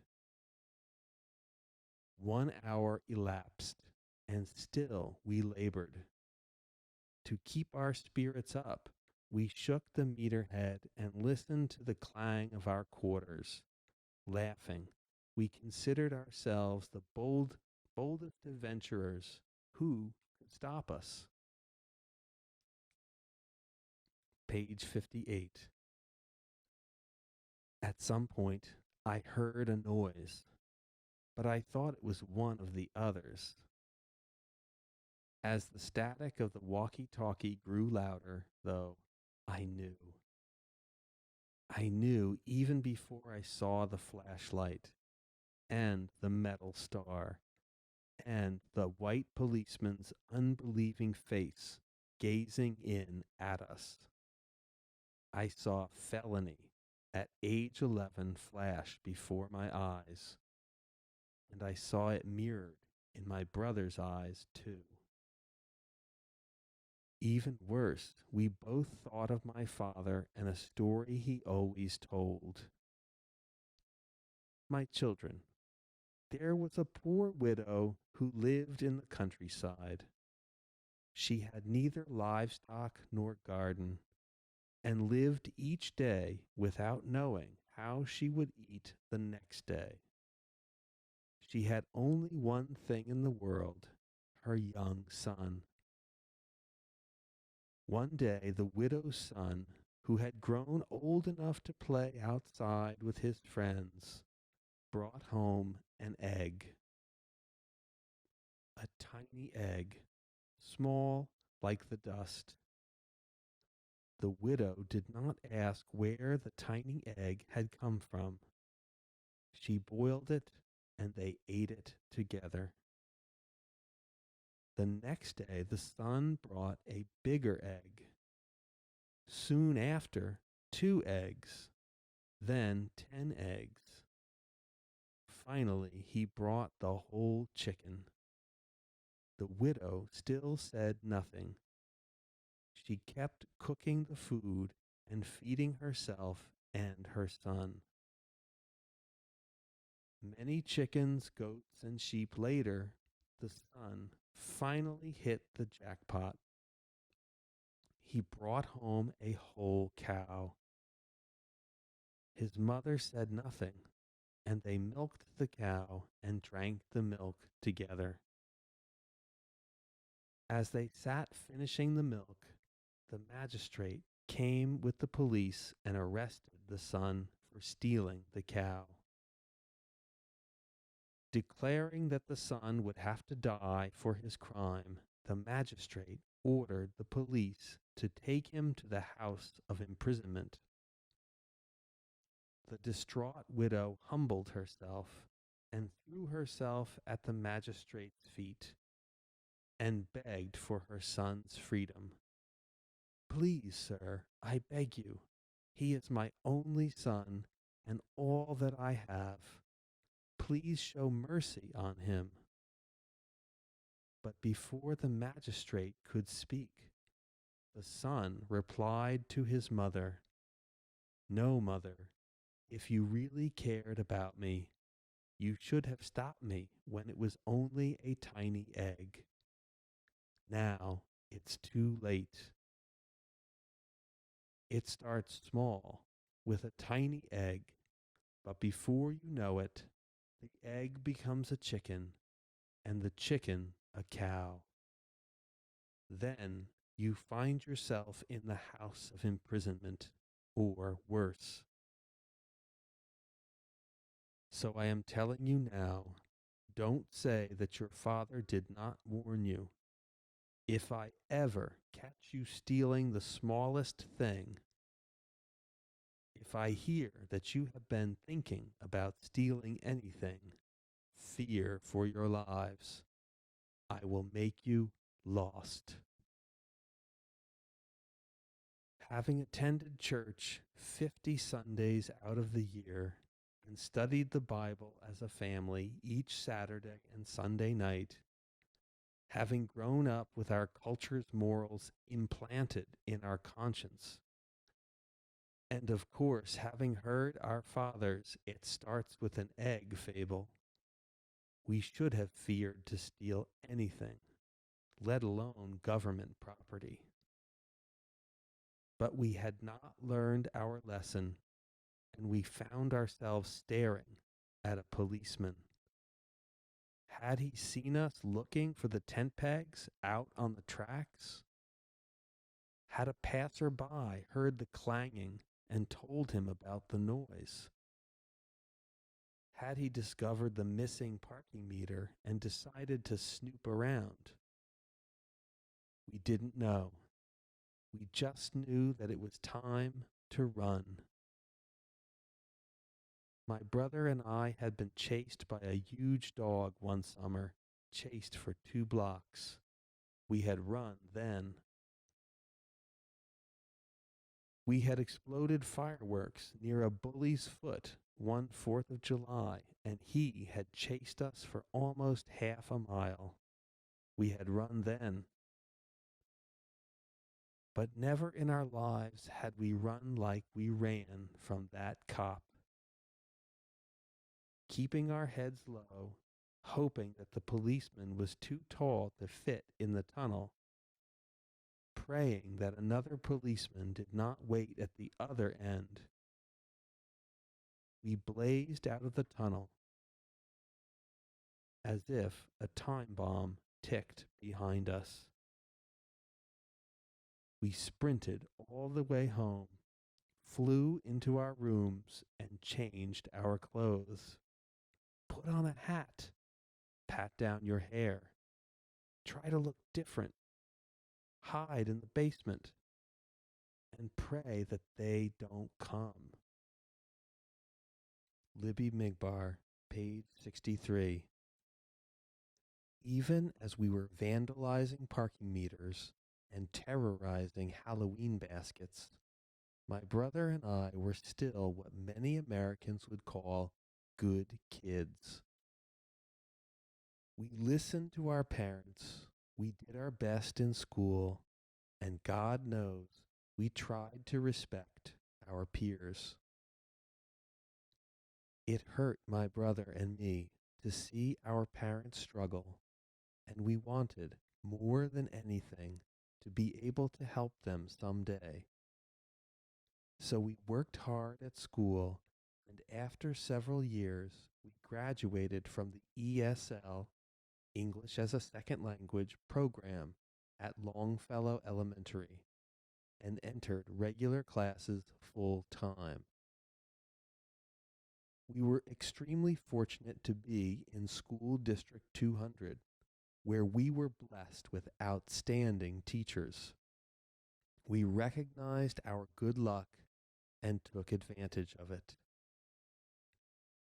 Over the next 10 years, my brother and I missed fewer than 10 days of school combined. During that time, we thought more and more about how we could help our family. That's when Tewolde really started to change. Around age 13, he started to go through a special transformation. an emotional maturity that my people call Libee Migbar, or developing a heart. Before long, Tewolde would teach us all what it truly meant to develop a heart. Growing up, Tewolde and I often visited Wheaton Public Library. There are two particular visits that I'll never forget. The first one came in January 1989. We went with sandwiches, thick, poor man's ham from Aldi's supermarket, slapped onto wheat bread and slathered with a thin film of mayonnaise. We approached the library's entrance and saw a dark-haired white brother shivering under the awning, where kids usually wait for their parents. But he was no kid, and no one was coming for him. That's why he was sitting outside in the dead of winter. We watched his reddish cheeks quiver. We couldn't tell if it was from the cold or from something else. We went to him and asked him if he was hungry. And he said, "I lost my job and never got another one. And I don't think I'll ever get one again. I'm done." We couldn't tell if he was the address book brother from long ago, but we knew in our hearts that it did not matter. Maybe every stranger was an address book brother sent to test the goodness in our hearts. Whatever the answer, Tewolde's heart spoke. We should give him our sandwiches. I nodded my head and took the sandwiches out of my backpack. I offered them to the man. "I hope you like Aldi ham, bro." I went inside, but Tewolde stayed outside and braved the cold with our friend. A few minutes later, Tewolde and I left. I forgot about the man for about a year, and I thought that Tewolde had too. It turned out that he hadn't. By the time my brother reached junior high, he had mastered the art of getting things for free. Even though we had an annual budget of less than $40, he still finagled Nintendos, Segas, and other rich boy treasures from his friends and other sources. We wanted to lift weights when we entered high school, so he set out looking for a bench and some weights. We found both at our free mall, the dumpsters of Wheaton College. In the past, the dumpsters had given us everything from bikes, desks, and school supplies to couches and even TVs. Why go shopping? It was graduation time, and our free mall was stocked as the middle and upper class students threw away most of their belongings. A year later, a friend gave Tewolde another bench and more weights. We had more than we needed, so Tewolde asked me to help him. "I have a friend who needs these weights," he told me. "He's trying to get in shape, but cannot afford workout equipment." Hoping it wasn't far, I followed Tewolde. It was across the street, in the nightmare apartments I had visited in elementary school. I had a friend who lived in the building's cellar. It was the kind of cellar that made me think of turn-of-the-century factory workers. No lighting, no air, no life. How could such a place exist in Wheaton? We dragged the bench, the bar, and the weights upstairs and knocked on the door. A malnourished man answered, and I tried to remember where I had seen him, but I couldn't place him. When he saw my brother, his gaunt, joyless face burst wide with laughter. How did you get these? He asked us. My brother said we had an extra one.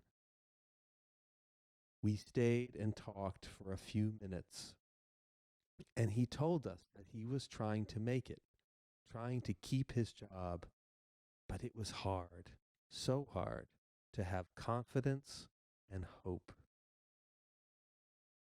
As he talked, I came to realize who he was, and as we left, I asked my brother, how did you know where to find the address book, brother, from the library? Did you run into him again? But even as I asked, I knew the answer.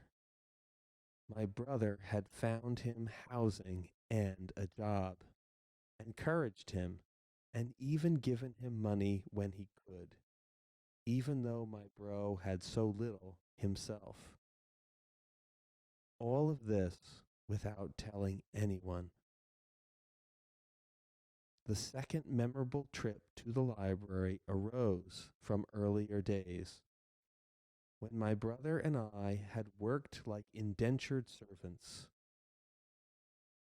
We had been too young to work real jobs, and even if we had been old enough, we still would have been deterred by my father's declarations. Computers run this country. You cannot do even one thing without the House of Authority knowing about it. So if you want to work, you have to work cash jobs. If you work check jobs, they will trace your money and you will have to report it. And then they will simply take that money out of your welfare check and you'll be back to where you started. To avoid the all-knowing computers, we worked cash jobs for a shifty brother who lived down the street from us on Route 38. He paid us $5 an hour cash to restore damaged driveways. He would pick us up in his junky, rust-colored pickup, the kind that Red Fox owned in the TV show Sanford and Son, and we would roam from home to home. We always started by sweeping pebbles and dirt from the driveway and finished by sealing the cracks with tar, laboring under the hot summer sun we fried. You're getting darker, my mother would tell us. This job is killing you. You should quit. But $20 a day was too much to pass up, at least for a while. Eventually, as luck would have it, my brother met our good friend, Jim Setacase. Jim ran his own cleaning service, and he paid us with checks. Despite the checks, working for Jim was worth it, because he paid a whopping $7 an hour. More important, he toiled and smiled and laughed alongside us until we almost looked forward to work. I never saw my brother that next summer because he worked nights cleaning the Toyota dealership with Jim, and I got a day job flipping burgers and cooking fries. Page 68. Jim encouraged Tewolde and taught him to build from almost nothing. So at age 17, my brother ventured out and started his own cleaning business. Working for somebody else, I made $7 an hour, but working for myself, I can make up to $25. Tewolde's business grew with the help of a high school psychology teacher named Mr. Wimpelberg. He met with Tewolde after school and taught him how to market to different kinds of customers. Tewolde passed on the lessons to me. You see, Selamawi, there are A-type customers, B, and then C. C brothers would never pay a dime to have someone clean for them. They are like us. They'll clean it themselves first. B brothers have enough money and can be convinced. And A? Well, forget about it. With A, that's where all the loot is. So my brother printed up his impressive black and white cards that said, Pro Clean, no one cleans better. And he was in business. Soon he had a chiropractor's office to clean, twice a week, $40 for 2 hours. Soon after that, he started cleaning windows. Who could have imagined that you could get paid $75 to clean windows? And then word spread about his business. That's when he started to dream. Forget this 50 here and 100 there. Let's make some real money. Selamawi, I think I can make $30,000. Maybe I shouldn't even go to college next year. So he looked for business opportunities and began staking out the 3-floor Wheaton Public Library. He awoke with the night cleaners, arriving right after them, and carefully documented their errors through the windows. Returning during the day, he snooped around some more and talked to the day janitor, whom he had known for years. I told him he was crazy. Look, bro, how many of them does it take to clean that place? I'm not going to wake up at 4 a.m. to clean it with you. I got to study and sleep and run cross country, and you can't do it by yourself. But he was determined. His new heart had been inspired by his faith in God, and he believed that God wanted him to try impossible things. He kept watching the janitors, hoping he could approach the library's management. One day he might convince them that he would do a better job than the night cleaners. But Tewolde never talked to the management, and he never graduated from high school. A drunk driver killed him midway through his senior year. Our close friend, our white grandma, brings him up every time we see her. You know, your brother was the most precious boy. I remember how, at church, I would go up on the second floor after the service, and I would see all the high school students. You know how high school students are. They refuse to say hi to you if you are old, even if they know you and have known you for years, because it's not cool to acknowledge old people.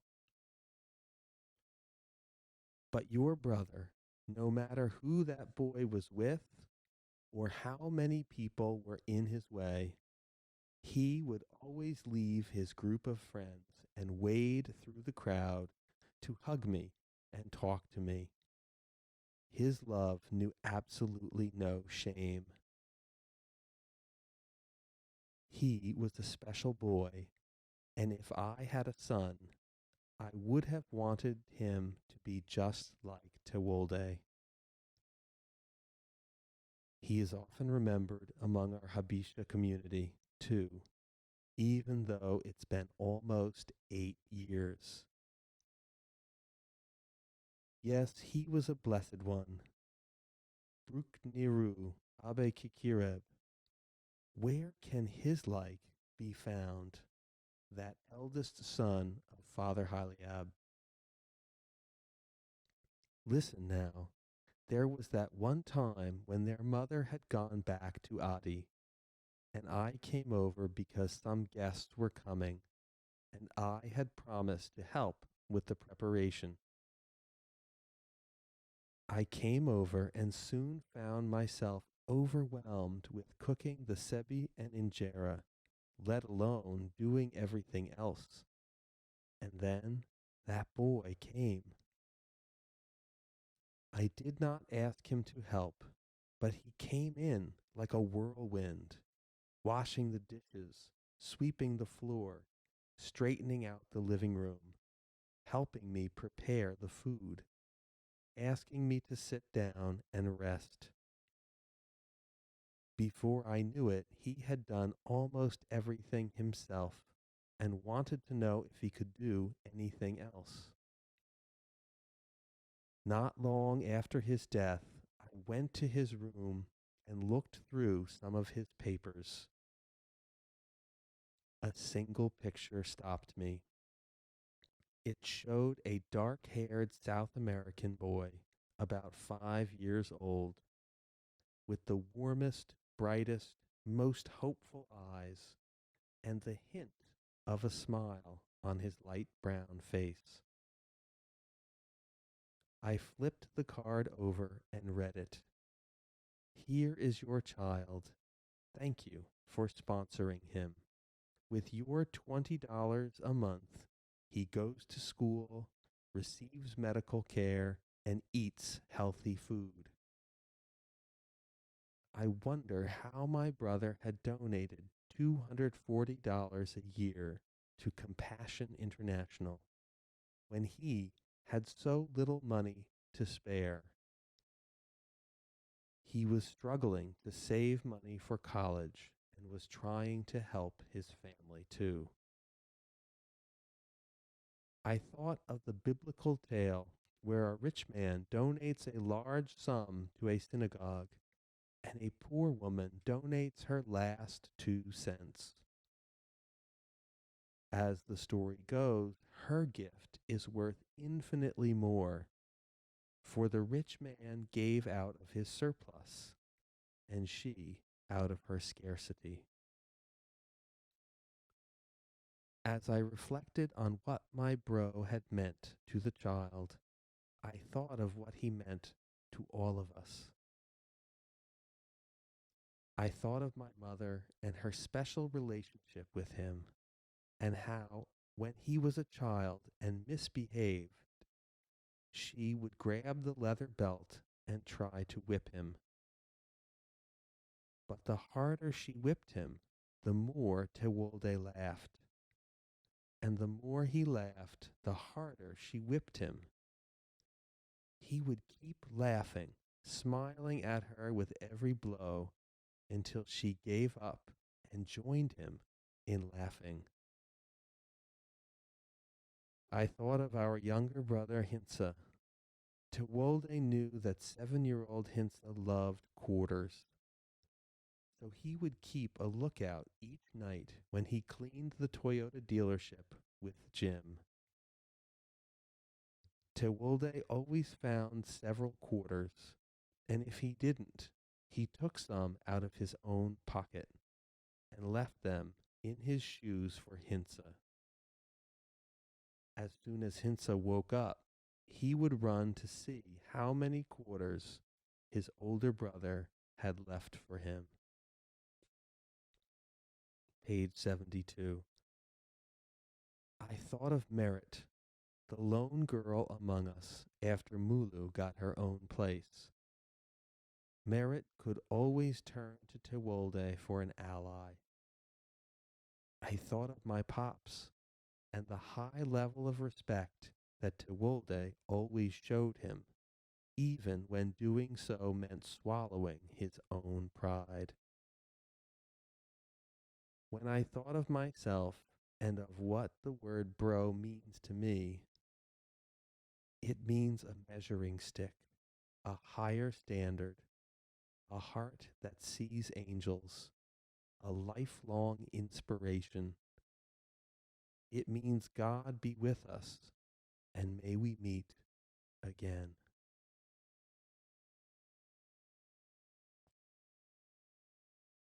Coffee Tales, page 75. As children, Tewolde, Merritt, Hinsa, and I knew better than to breach certain topics with our parents. High on the never bring up list were boyfriends, girlfriends, and all things sexual. My parents had married by arrangement and considered dating to be a uniquely American sidinit or wickedness that their children would never practice, at least not while we lived under their roof. One day, my father grabbed Tewolde and me and sat us down. Do not have sex. You will get AIDS. You will die. You will have children that you cannot support. Wait until you are married. Conversation over. My sister Merritt, ha. One afternoon, the poor girl got spanked because she was stranded 3 miles away at her high school, and she accepted a ride home from one of my church friends. My dad was right there to see her get out of the car, and he almost went crazy when he saw her alone in a car with a guy. Gezret Side, who in your mother's name are you going to say taught you? If I ever see you alone in a car with a boy again, I will make you lost. Truth be told, the only way we could attend school dances was by appealing to our parents' deep respect for all things educational. We assured them that school dances were highly educational events that all our classmates attended, and that we would get left behind if we did not go. Convinced that the dances were vital to our education, our parents let us go, sometimes. Only one subject was more taboo than sex. It was full of homesickness, displacement, and harsh, harsh separation. We never asked, sensing the layers of nightmare that asking might uncover. We always wondered, though, why had Papa left us in Adi? How did we find him again in Sudan? What problems did we encounter on the road? How had we survived? As we got older, my parents gave us the answers. But as kids, we had only one way of piecing together our past: the coffee tales.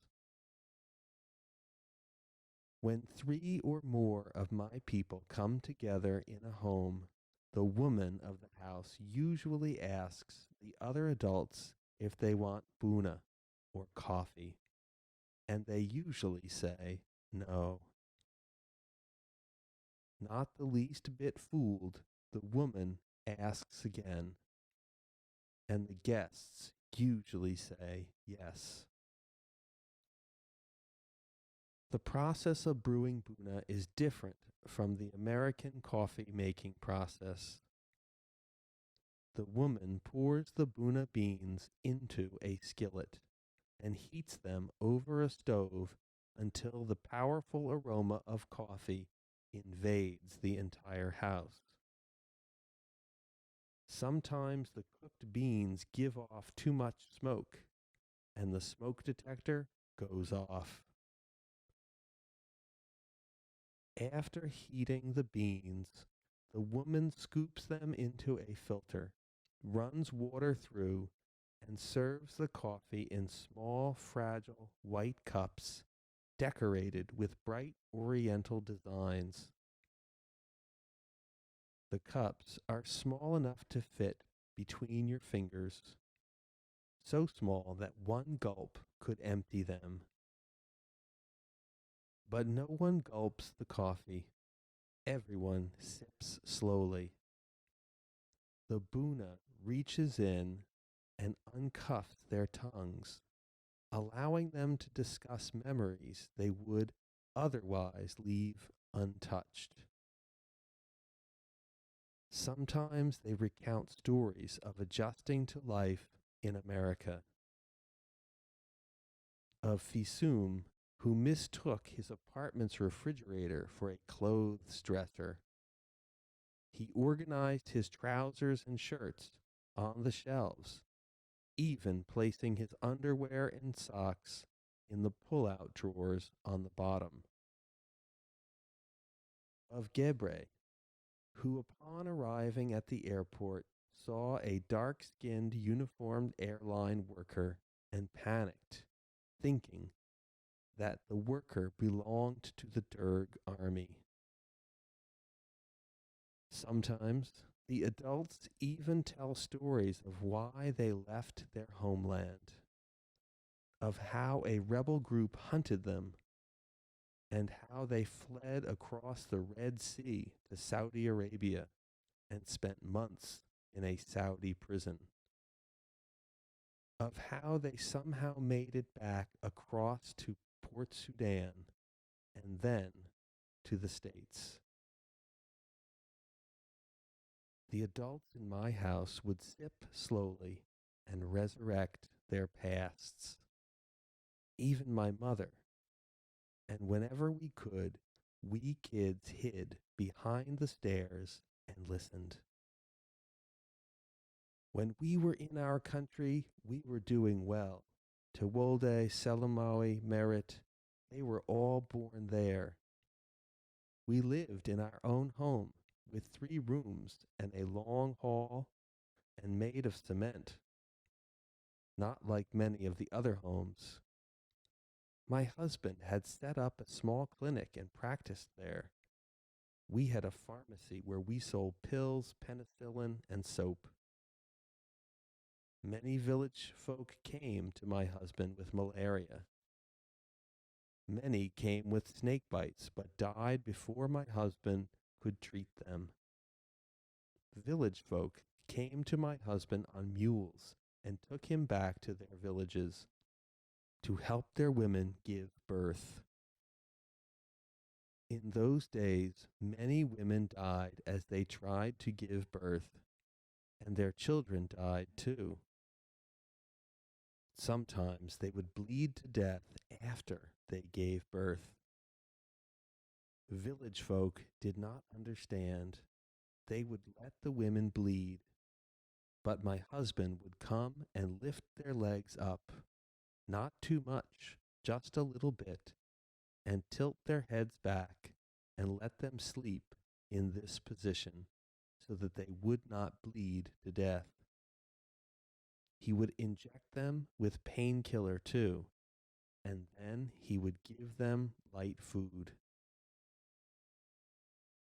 My husband treated everyone. Some came to him almost dead from stone fights. Some had hurt themselves as they watched their livestock. Some came wounded from the war. No one taught him how to treat all of their different sicknesses, but he had a great ability to figure out what to do. After a while, though, there came a time without peace, a time of leaving your home and fleeing, of leaving your children and fleeing, a time when a husband would flee, leaving his wife, a time when all fled, leaving their possessions. In that time, the Ethiopian dictator Mengistu Haile Mariam and his Derg regime waged war against the Woyani rebel group and the Jebha rebel group. Sometimes the Jebha and the Woyani waged war against each other.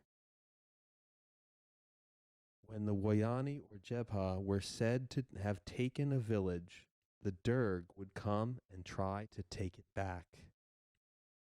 When the Derg came, the people fled or hid in their homes or sent their children to the countryside, for they did not want to be caught between the Woyani, the Jebha, and the Derg.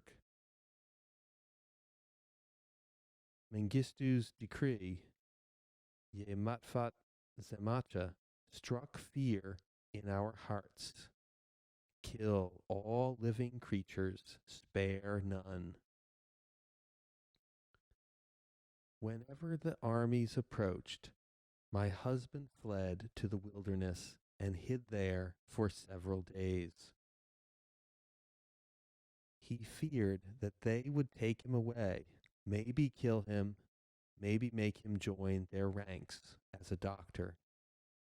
One day it became too much. They approached, and he fled to Sudan alone.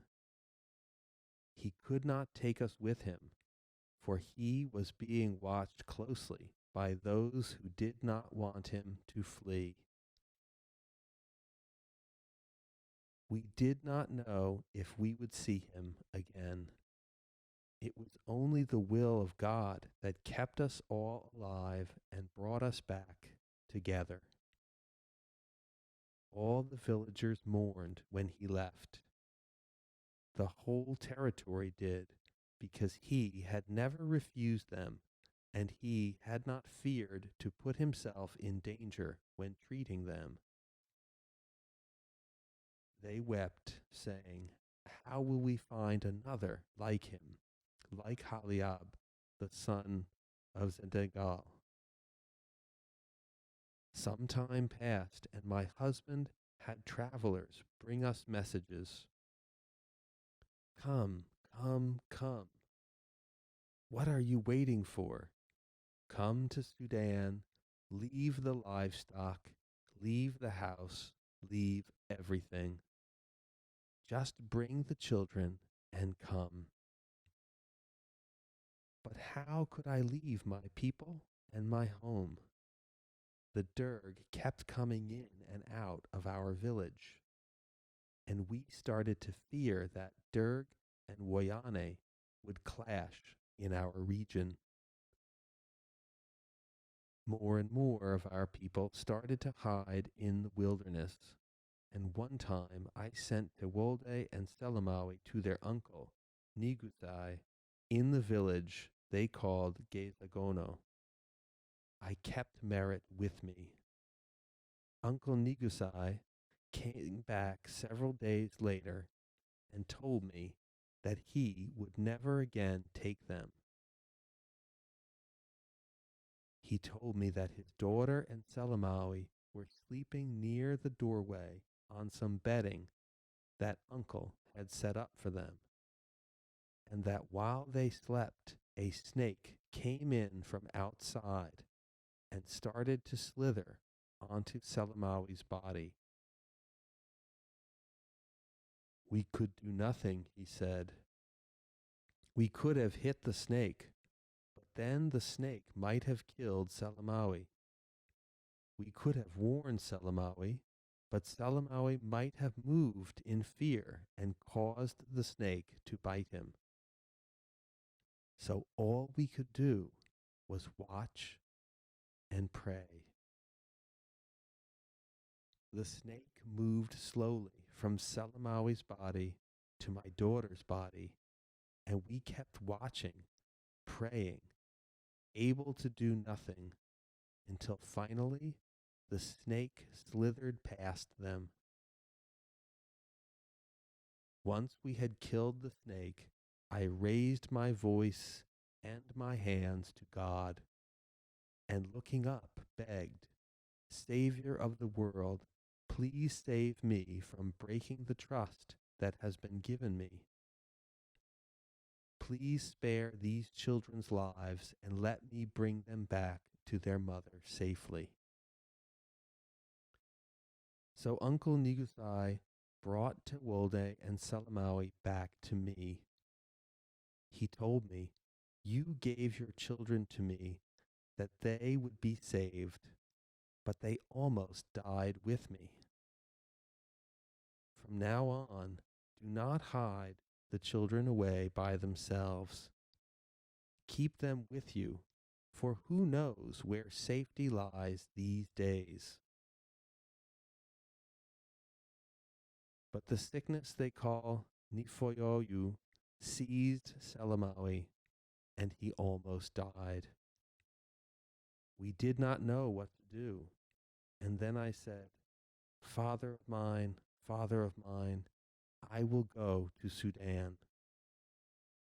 I won't say I'm tired, or that there are thorns, or that there is cold. I will go to Sudan, just heal him. God is good, and Salamawi got better, and we fled to Sudan. We fled carrying sugar, medicine, a few clothes, a little money. We left our house and our family, and we sold our livestock. At first, we went on our feet. We piled our 2 small donkeys with food, and we rented a camel. And we had guides to help us for part of the way. I walked much of the way, even with the animals. I still have scars on my shoulder from the chafing where I carried Merit and Salamawi. We walked only at night because we feared that a plane would bomb us. From the sky, a pilot could not tell the difference between civilians and guerrilla fighters. Every night, we would hear hyenas shriek, Inghoy, and we would fear. The younger hyenas would say, Chi-chi-chia, chi-chi-chia, chi-chi, and we would sit up in terror. The foxes would howl. Wild boars would yelp, ha, ha, ha, ha, and snakes would give noise, chi-chi-chi. The night air entered my children, and all 3 became sick with the intense killer cold they call tek-tek-ta. They would throw up everything they ate. Many children died from it. We arrived at a small town called Deke Dashim, a place where snakes wiped out many people and rabid dogs killed many others. I encountered a woman named Hidat who had a house of eating, and I told her, Hidat, please, I have money. Just help my children. God bless her. She helped us. But the tek-tek-ta persisted, and many children died all around us. I begged a doctor named Kidane to treat my children, and he gave them penicillin shots. And after 7 weeks, we left Deke Dashim. But the sickness persisted until it became very bad, and then we could not find water. We approached a village and begged them to let us into their homes, but they saw us and said, they have the strong cold. Do not let them enter. We do not want our children to die. But then a strong storm came, and it almost swept us away, and they had pity on us and let us into their homes. After we entered Sudan, we went from place to place and found many Habesha that we knew in a land they call Awad, near Aliberia, and they became frightened when they saw us, saying, "Don't you know that your husband is in a region called Hafir, and that he is very troubled because of you?" So they sent someone immediately to where my husband was. But there was an influential woman there who said, "No, they cannot stay here with their tek-tek-ta." But our friends argued with her, saying, "She is our sister. Either throw us away with her or hug us with her."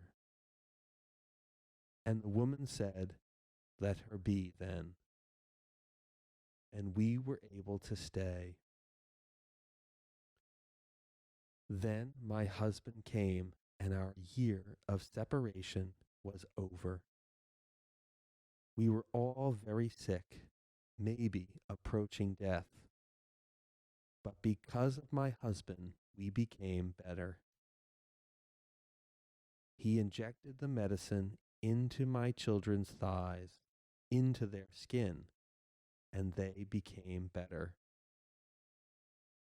After some time, my husband heard of the Swedish ministry clinic in Semsem, in a refugee camp called Umsagata.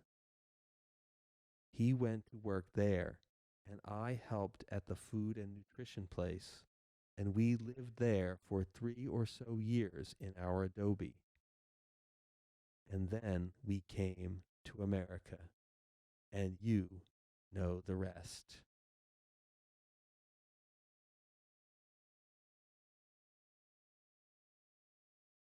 Page 85, The Making of a Man. When we children had grown up, we learned the rest of my father's story, which my mother hadn't mentioned in the coffee tales. Haileab was born in Seraye, Eritrea in 1934. His father died shortly after his birth, and soon after that, his mother grew sick. She could not care for him. While still a child, my father moved to a monastery where he lived with Coptic Christian monks and learned ancient verse and holy chants from millennia past. And then, at age 9, he left the monastery and wandered to the home of a relative. Some would say that he lived with his relative, but he might say that he almost died. For living implies life and vitality, and he had neither. He became an unpaid laborer, a servant, an orphan among family. He started to wonder, does God hate me? Did he curse me before birth?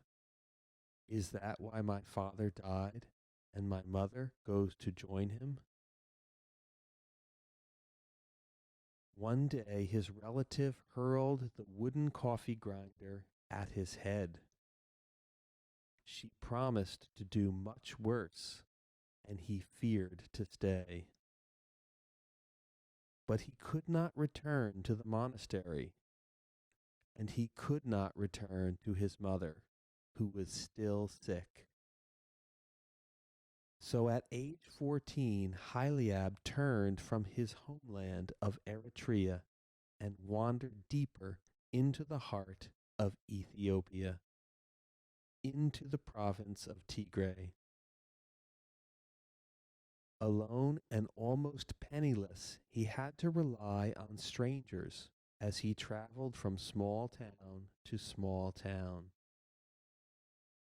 But our people are generous and big of heart, especially among the village folk, and few go hungry while there is any to spare. So he survived. He finally arrived at the big city they call Mekele, where he found his one rich uncle and many other Eritreans. Even with support from his uncle and countrymen, though, he sometimes went 2 or 3 days without eating. Then he would devour 6 or 7 injeras at one sitting. It was a time of eating lunch, not knowing when you would eat dinner, he later told us.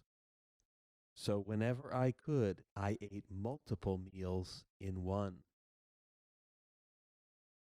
The monastery and his relative had taught him how to work, so he begged a job at a shanty government clinic, cleaning rooms, folding sheets, making beds. But he loved drink. He loved women. He loved every vice that a teenage boy loves when he has no adult supervision.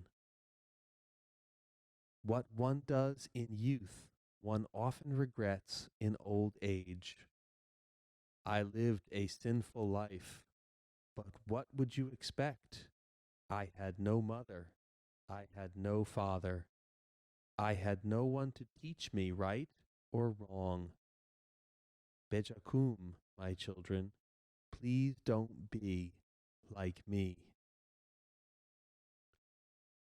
Despite these weaknesses, he also worked diligently, cleaning at the clinic.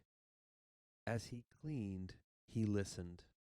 As he listened, he lent his hand.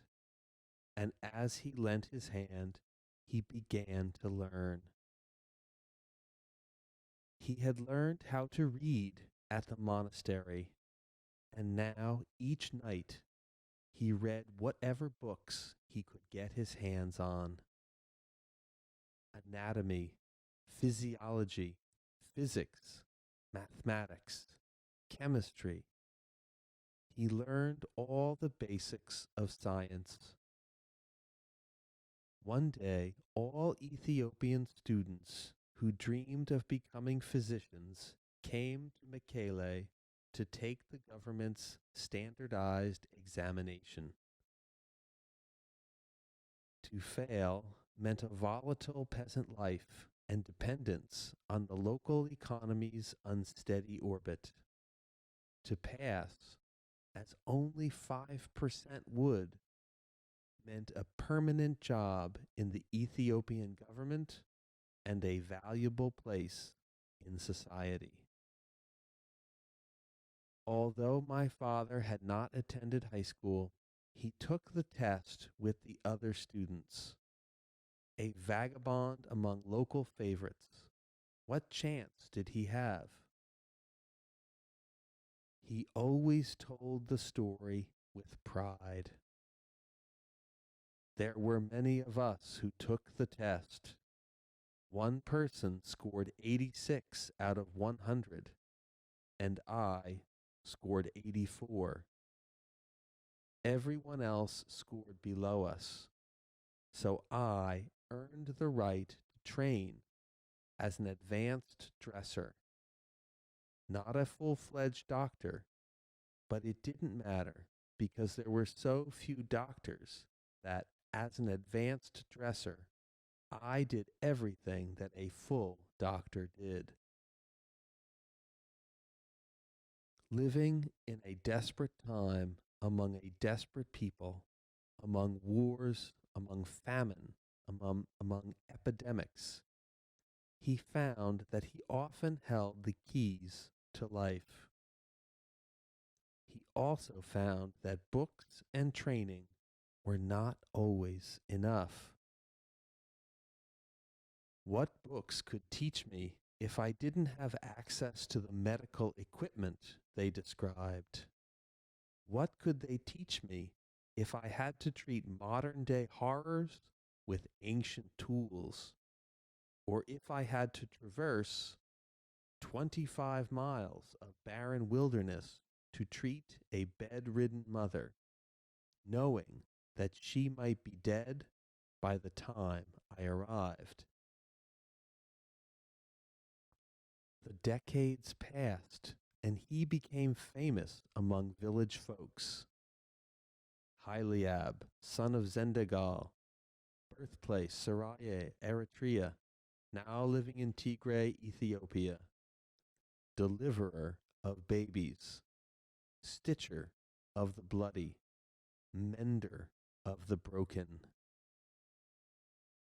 He would travel any distance, on foot, on mule, at night, by day, in the blistering heat of summer, in the flash floods and deep mud of winter.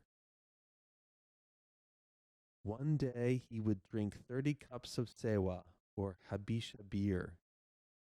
The next day he would trek 6 hours to a remote village to save someone's life. One moment he would captivate an entire crowd, pumping his arms to drive home a humorous point. The next day he would raise his shoe in anger and rifle it across the room at someone's head. When did he have his first child? 16, 18, 20? I have many half siblings that I don't know and never will. Most of them have already died.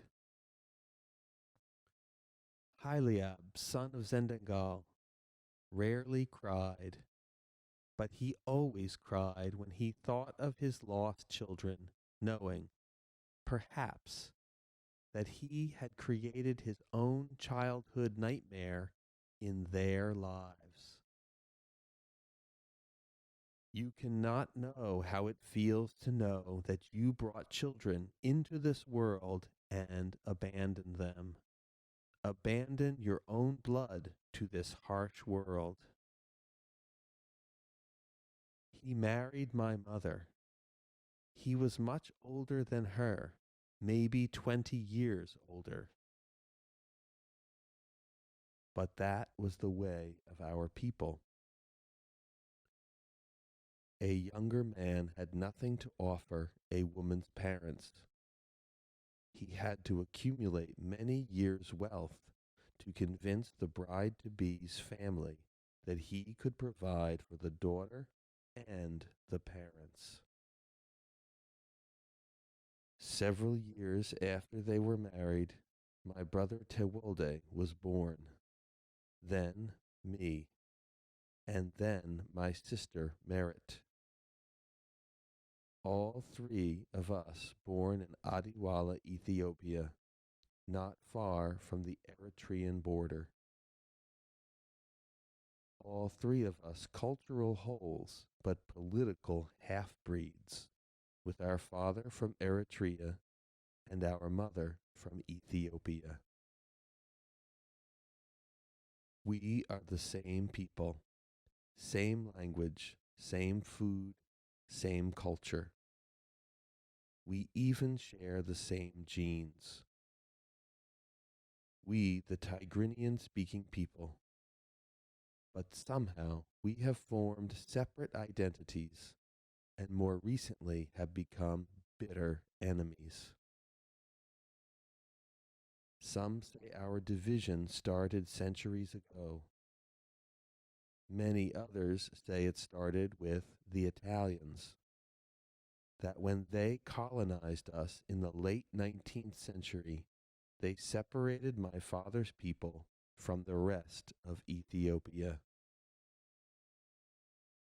With the end of World War II, the colonizers departed, but they left us to fight through our differences, differences that they had amplified.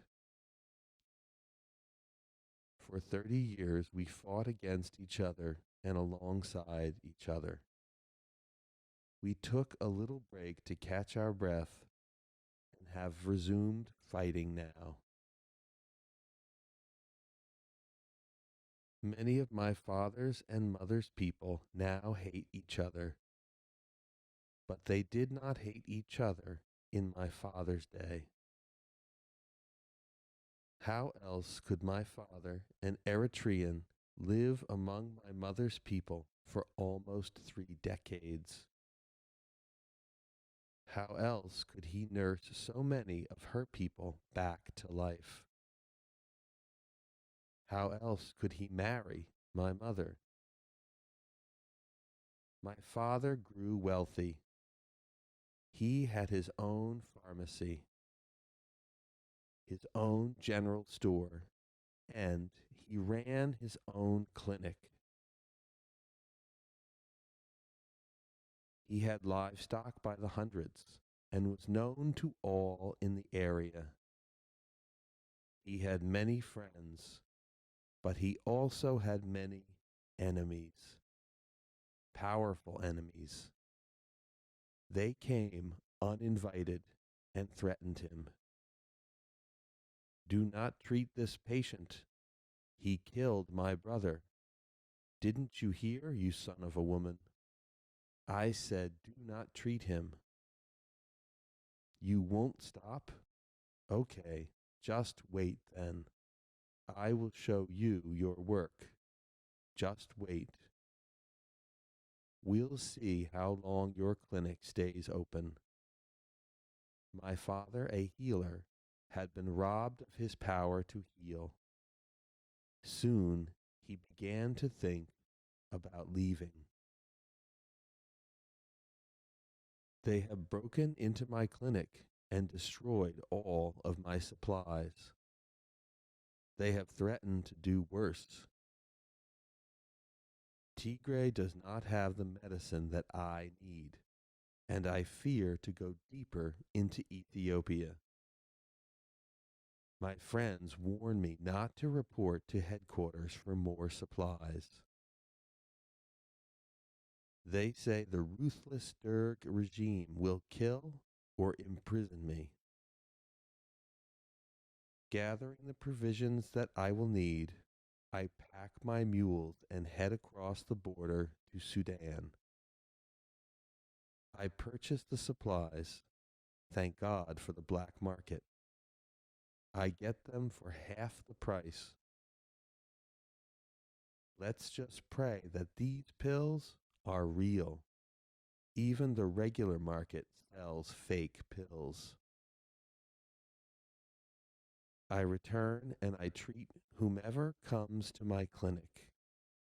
Hippocrates lives among us, and I can refuse no sick person. But my enemies return, and even my friends pressure me to choose whom I will treat. Their threats run through my mind all day long. What? You bought more supplies? You must be crazy. You must not like living. The first of the month beckons, and I must enter deeper into Ethiopia to report on how many patients I have treated, to receive updated orders, and of course, to receive my monthly salary. But my friends refuse to let me go, telling me to think of my children. If you want them to grow up fatherless, go ahead and report to headquarters. I cannot risk it, so I stay. But I keep seeing patients, for I, Haileab, the son of Zedangle, am a doctor. I have served my people for more than 20 years, and I will not stop now. Good thing that we have savings. Good thing that we have planned ahead. We can survive even without my paycheck. But what use is money if you are not alive? The Derg approaches with their army. I fear that they will kill me because I did not report to headquarters when I was summoned. They even say that the Derg has given their army clearance to wipe out all our people. No questions asked. Burn and loot. Rape. Create a race of tortured half-breeds who hate at least half of themselves. Annihilate all those who show the slightest resistance. I have to flee, but what of my family? Can they make it? Can 3 young children and their mother survive the scorching wilderness? Can I survive it? Can I even flee? Will my friends let me leave? Will my enemies let me leave? Or will they make me join their ranks as an army doctor? If I flee with my family, all will know what I intend, and they will capture all of us. So I must go alone for now. I will pack my mules slowly and pretend that I am going to buy more supplies in Sudan, and then I will stay there. Do not worry, family. I will get settled, then hire a guide for you. How will you get through the border and into Sudan, you ask? The rebel groups will not let you pass? Yes, this is true, for all of you were born in Ethiopia. Do not fear. I will mail you letters of clearance. The rebels are my friends and will let you through. Here, too, is money. With money, you can do much. But exercise great care. Even those who befriend you seek to rob you. Sew the money into your cloth and never take your cloth off. That way, no one can steal it. I must leave now. My community, my people, my family, my wealth, the status that I have earned through decades of service, I leave all of this behind. I go to join the millions, the refugees in Sudan. The Unmaking of a Man, page 95.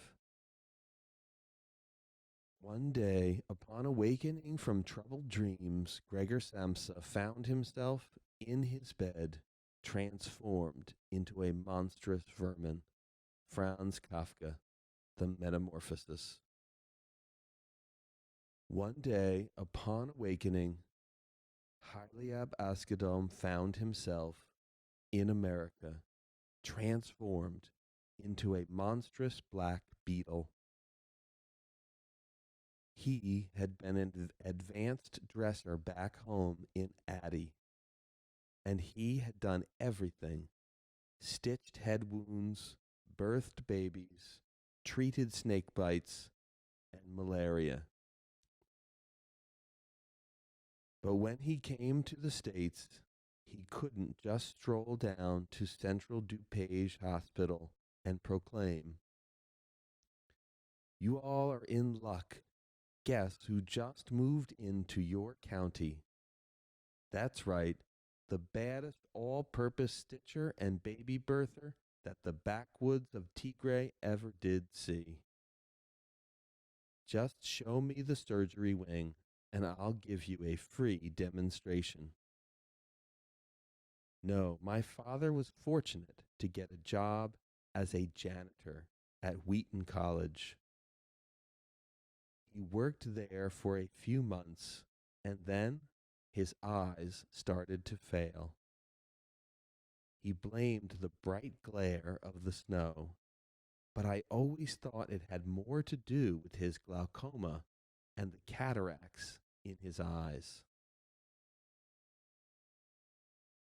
His eyesight departed slowly, and his work errors multiplied. A lost key here, an unlocked door there, until his employers had no choice. He arrived at his job one day as Haileab Askedom, the working man supporting his family. He returned home that same day as Haileab Askedom, the unemployed beetle. Such is the fate of many immigrant fathers, especially those from third world countries. Those who can find work often toil at menial jobs. Those who cannot stay home. For both, life is a far cry from the glory and self-worth they knew back in their homeland. For Haileab, it meant several levels of dependence. He could not get a driver's license because he could not pass the vision test. And though he could still ride his bike, he usually relied on others to get around. On the worst days, his eye swelled almost completely shut. Then he was forced to stay upstairs in bed. The doctors could heal him, he told us, if they really wanted to. With all of their education and technology, these doctors could help me. But they don't care about helping you in this country. The doctors here are not how we were in Adi. There, we treated everyone the best that we could, regardless of their financial situation. But in this country, they care about your money. If you don't have money, they won't give you the real treatment because they are not allowed to. Eventually, my father lost his teeth and had to get dentures. Then came diabetes, which forced him to adjust his diet. As his physical condition worsened, so did his emotional state. The more time he spent in the house, the more obsessed he became with household details. Sit down, everyone. We need to identify the person who left the cup on the stairwell. You shall not move even 1 inch until we find the culprit. The most innocent actions became an assault on his character. Can you believe that friend of Selamawi's? How dare he call Selamawi and invite our family to dinner without asking me first? I guess that's what happens when you are a fallen oak. No one respects you anymore. Fearing that he was losing control and respect, he became increasingly paranoid. But what would you expect? He stayed home 24 hours a day, unable to work, barely able to see, and dependent on others for his welfare.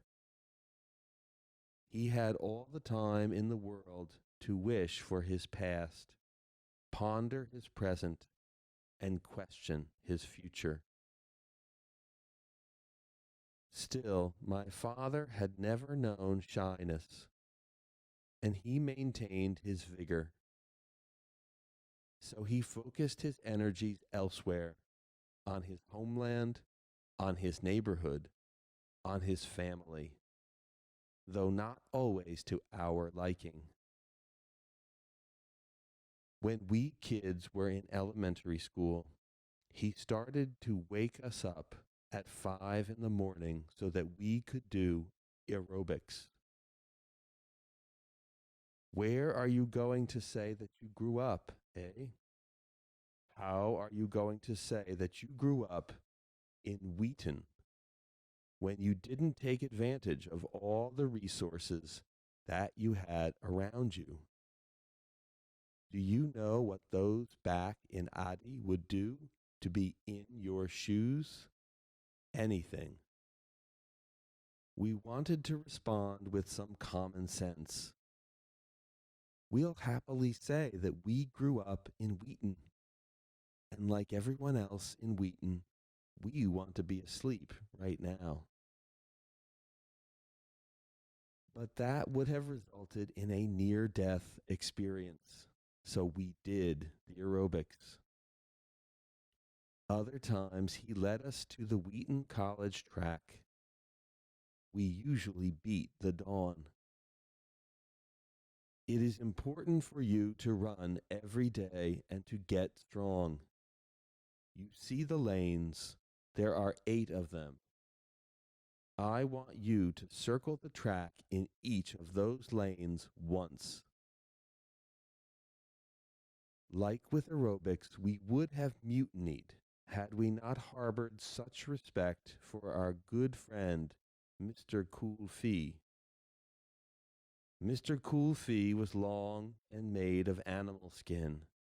He could usually be found around my father's waist. And when he came to call, you cried. So we circled the lanes as fast as we could, racing each other, with my father timing each lap. But he did not just sit by and time us. He practiced what he preached. No matter how much his 50-year-old frame ached, he always hobbled the 2 miles with us. He would walk part of it, if necessary, but he always finished all 8 laps. You see, I am not asking you to do something that I would not do myself. He pressed on, before school, after school, on the weekends, at night. He never rested. You need to get used to working hard, so we are going to clean the whole house tonight.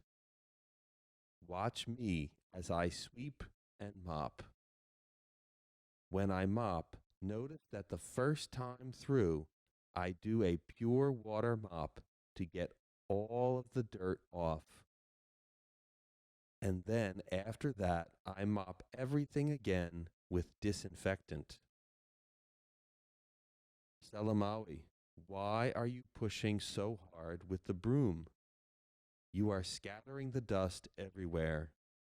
I wonder sometimes, who are you going to say taught you later on when people see you sweeping?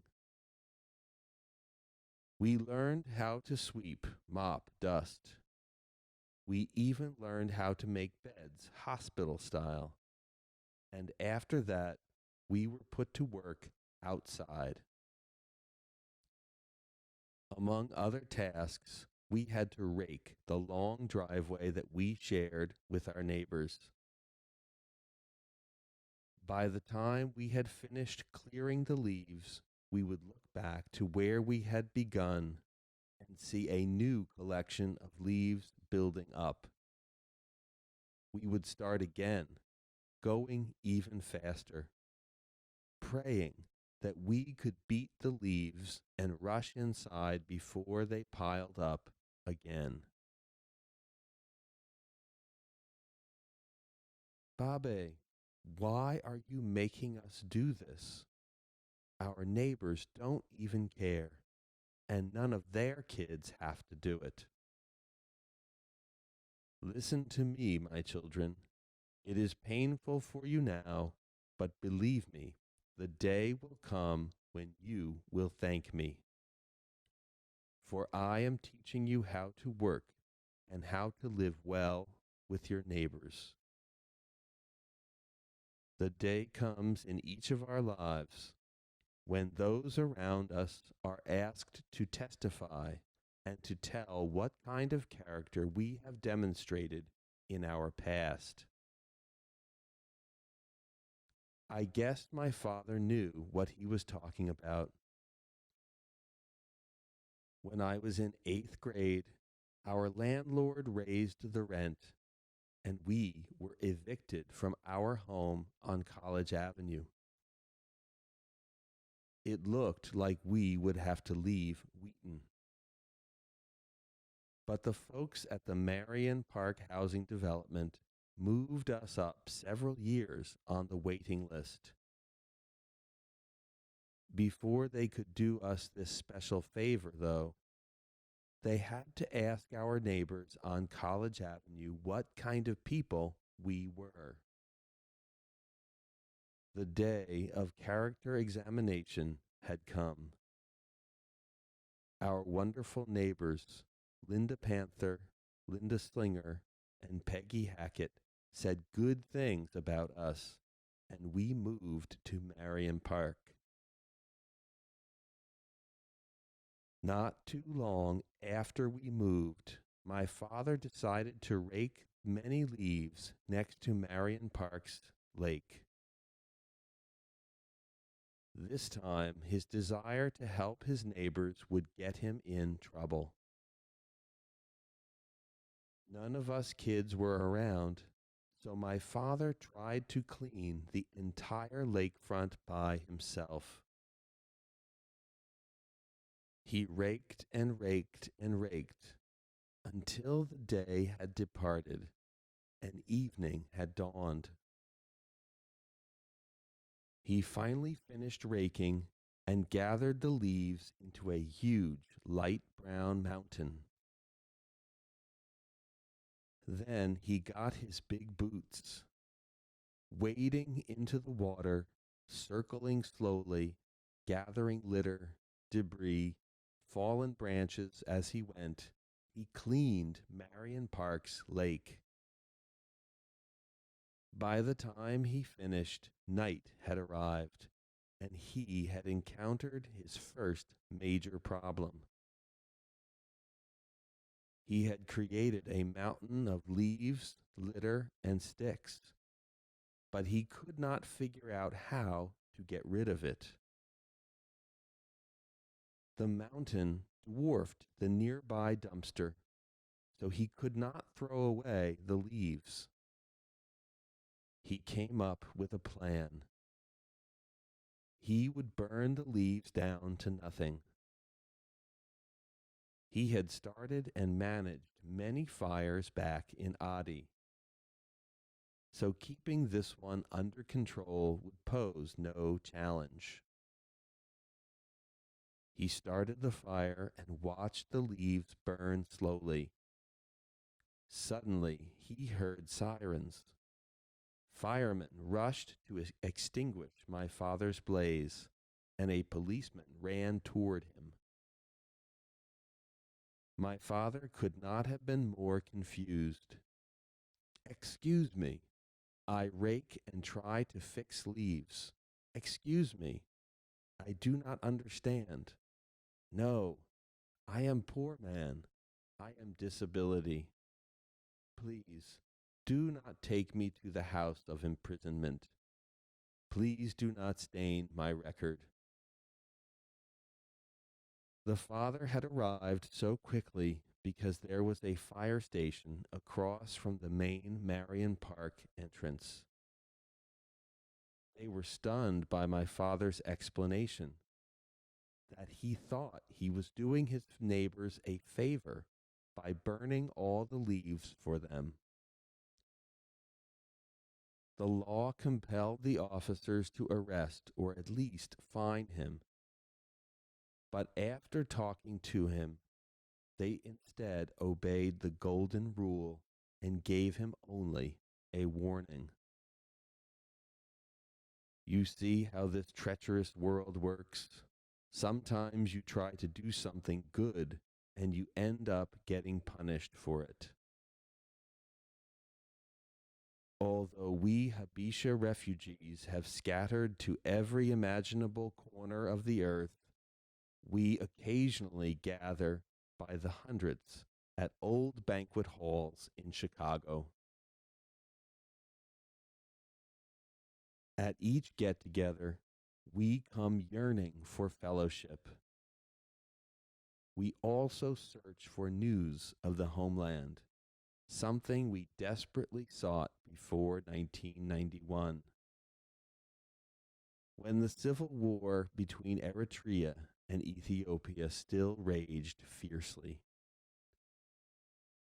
In the earliest days, at our very first party, the Chicago Habesha kids jumped Tewolde and me in the hallway within minutes of our arrival. They had their own little gang.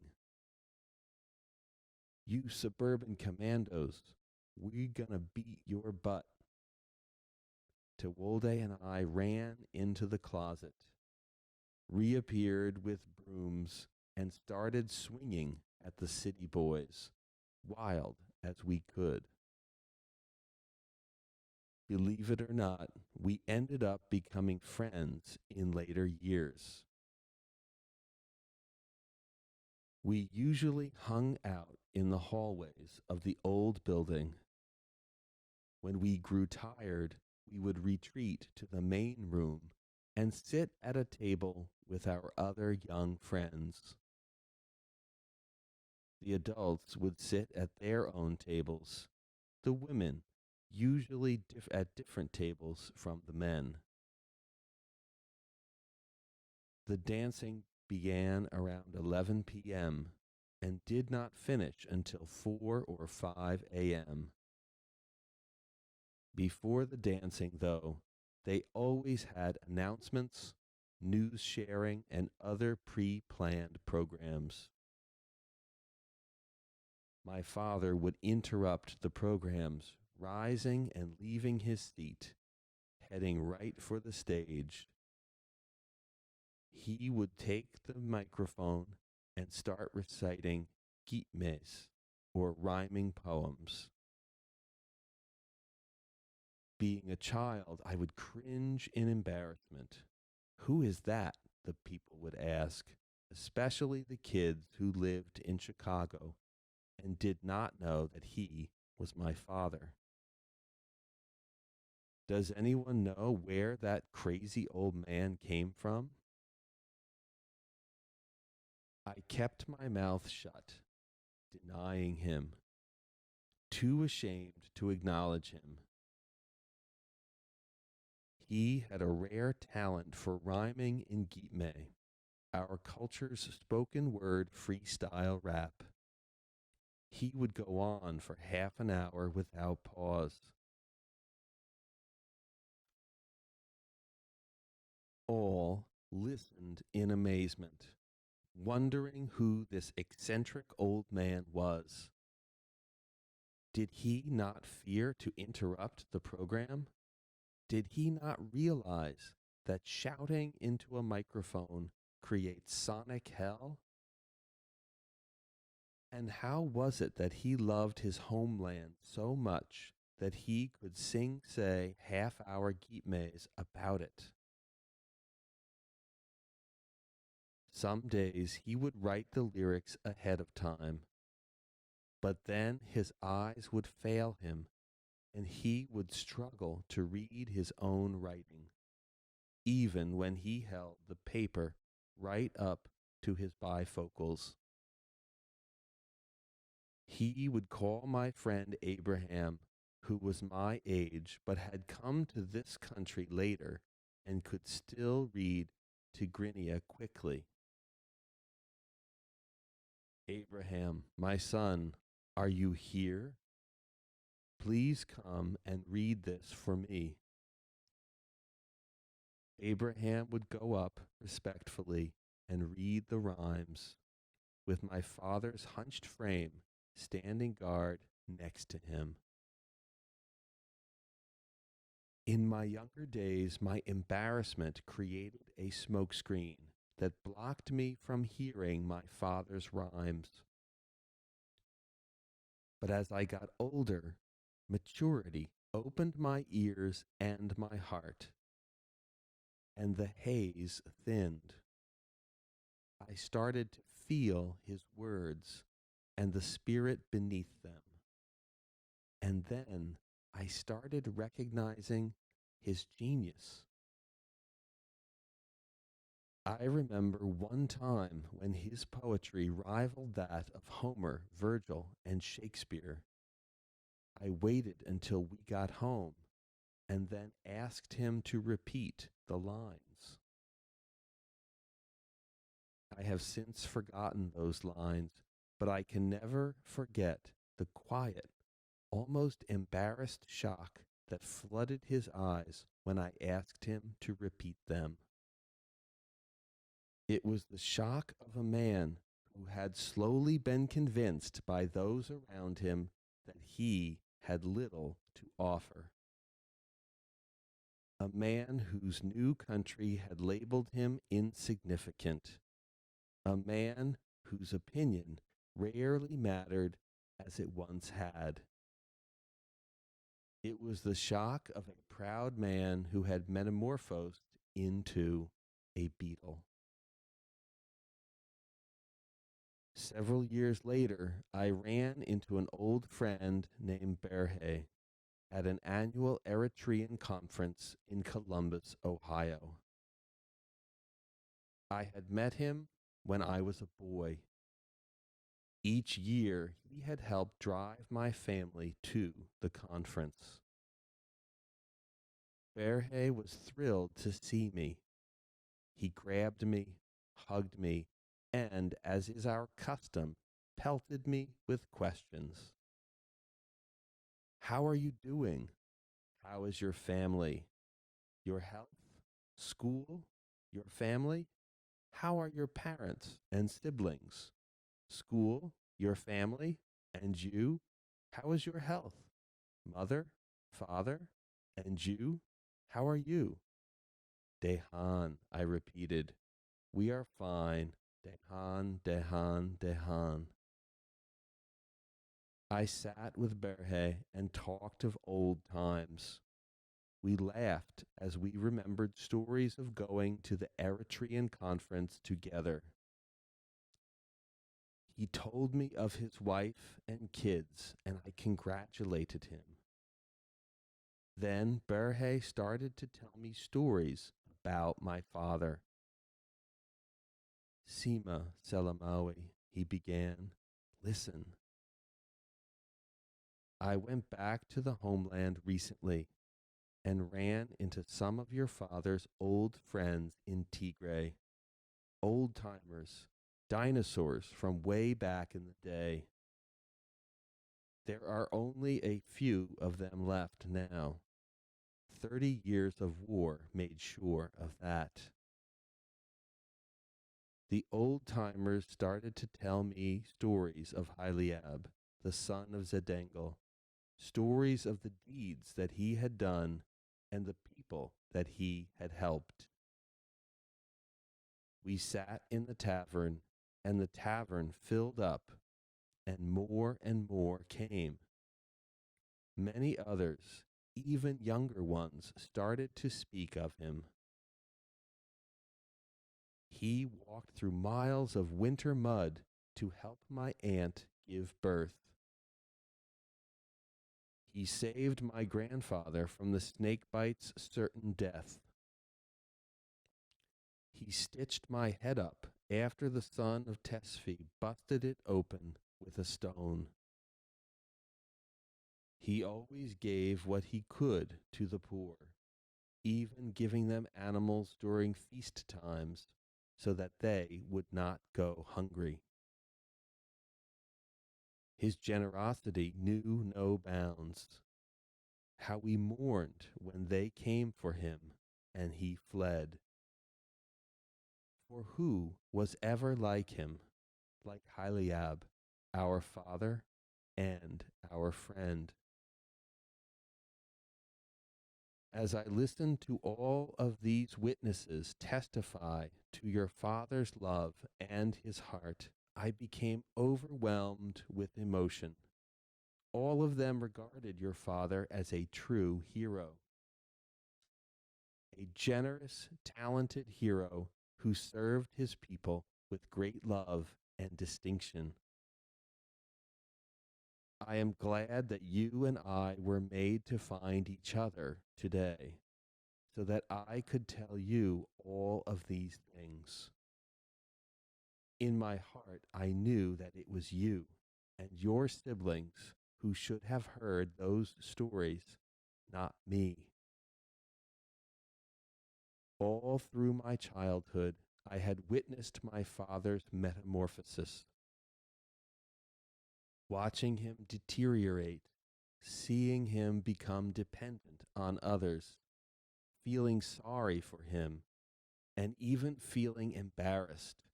I had witnessed his unmanning. All that time, the thought had never occurred to me that my father had once been a hero, or that he might still be a hero, tragic and flawed though he might be. Eyeing the Mountaintop, page 109. Growing up, I saw my parents welcome many guests into our home. It didn't matter who the person was or how much they had. The poorest, most recently arrived refugee received the same welcome as the richest American. Sit down, please. Have some injera. Have something to drink. I used to think the whole world shared my parents' philosophy. As I grew older, though, my eyes opened. I saw that most people used a different calculator. Beauty was external, money mattered, and so did skin color. I looked some more and saw that those who discriminated most, those who saw angels only when angels could help them, were often the ones who seemed to flourish. And I thought to myself, this seeing angels thing, maybe it offers only spiritual rewards. Maybe God will reward us in another land someday. Maybe the reward is in our hearts and in the kind of people we become. I was convinced, though, that the reward was not a material one, but that was fine with me. My brother had always looked for angels. I had watched him see angels in the least likely places and wanted nothing more than to be like him. So I did my best to follow in his and my parents' footsteps. I never could have imagined where those footsteps would lead me. As I got older, I knew that I had to take increasing responsibility for my family. I also knew that academic success would help me to help them. Even when I was older, though, I had always approached my schoolwork with the highest dedication. Starting in elementary school, I read books in my room until my father screamed at me to come out. You, how long are you going to sit in there by yourself? If you do not learn to mingle with people, you will become like those wild ones who never speak with anyone. But I kept reading. I read thousands of pages a week and cleared out whole sections of the Wheaton Public Library, the Hardy Boys, Encyclopedia Brown, and my favorite, Alfred Hitchcock's Three Investigators. Then I started on the biographies in the children's section, Newt Rockney, Martin Luther King, and many others. As I read, my English improved dramatically. I graduated from Longfellow's ESL program at the end of second grade. And by sixth grade, I was making the high honor roll. By then, though, some of my classmates had discovered the best way to hurt me, not with their fists, but with their words. Your father doesn't even work, does he? How come you wore that shirt again? Nerd, why are you so poor? I started to see through that dangerous lie that all kids are taught. Sticks and stones can break your bones, but words can never hurt you. Sticks and stones can indeed break bones, but words can often do worse. They can stifle, destroy, and mutilate all of the beautiful, hopeful things inside us. My middle school classmates massacred my self-esteem. My grades dropped. I got my first D in 8th grade and started to wonder if I could make it academically. High school was fast approaching, and I feared that it might chew me up and spit me out. But the good thing about words is that they can also breathe life into our spirits. My brother and family encouraged me. Don't give up. You're smart enough. All you have to do is work hard and believe. My faith in God gave me confidence. And as I entered high school, I set my sights on the scholarship my parents had hoped for. I chose the hardest freshman schedule possible: advanced geometry, advanced English, advanced biology. But there was one advanced class that I couldn't take: advanced world history. I wanted to take it, but there were only 20 spots available for our class of 400. Our performance on a middle school test determined who could take that class.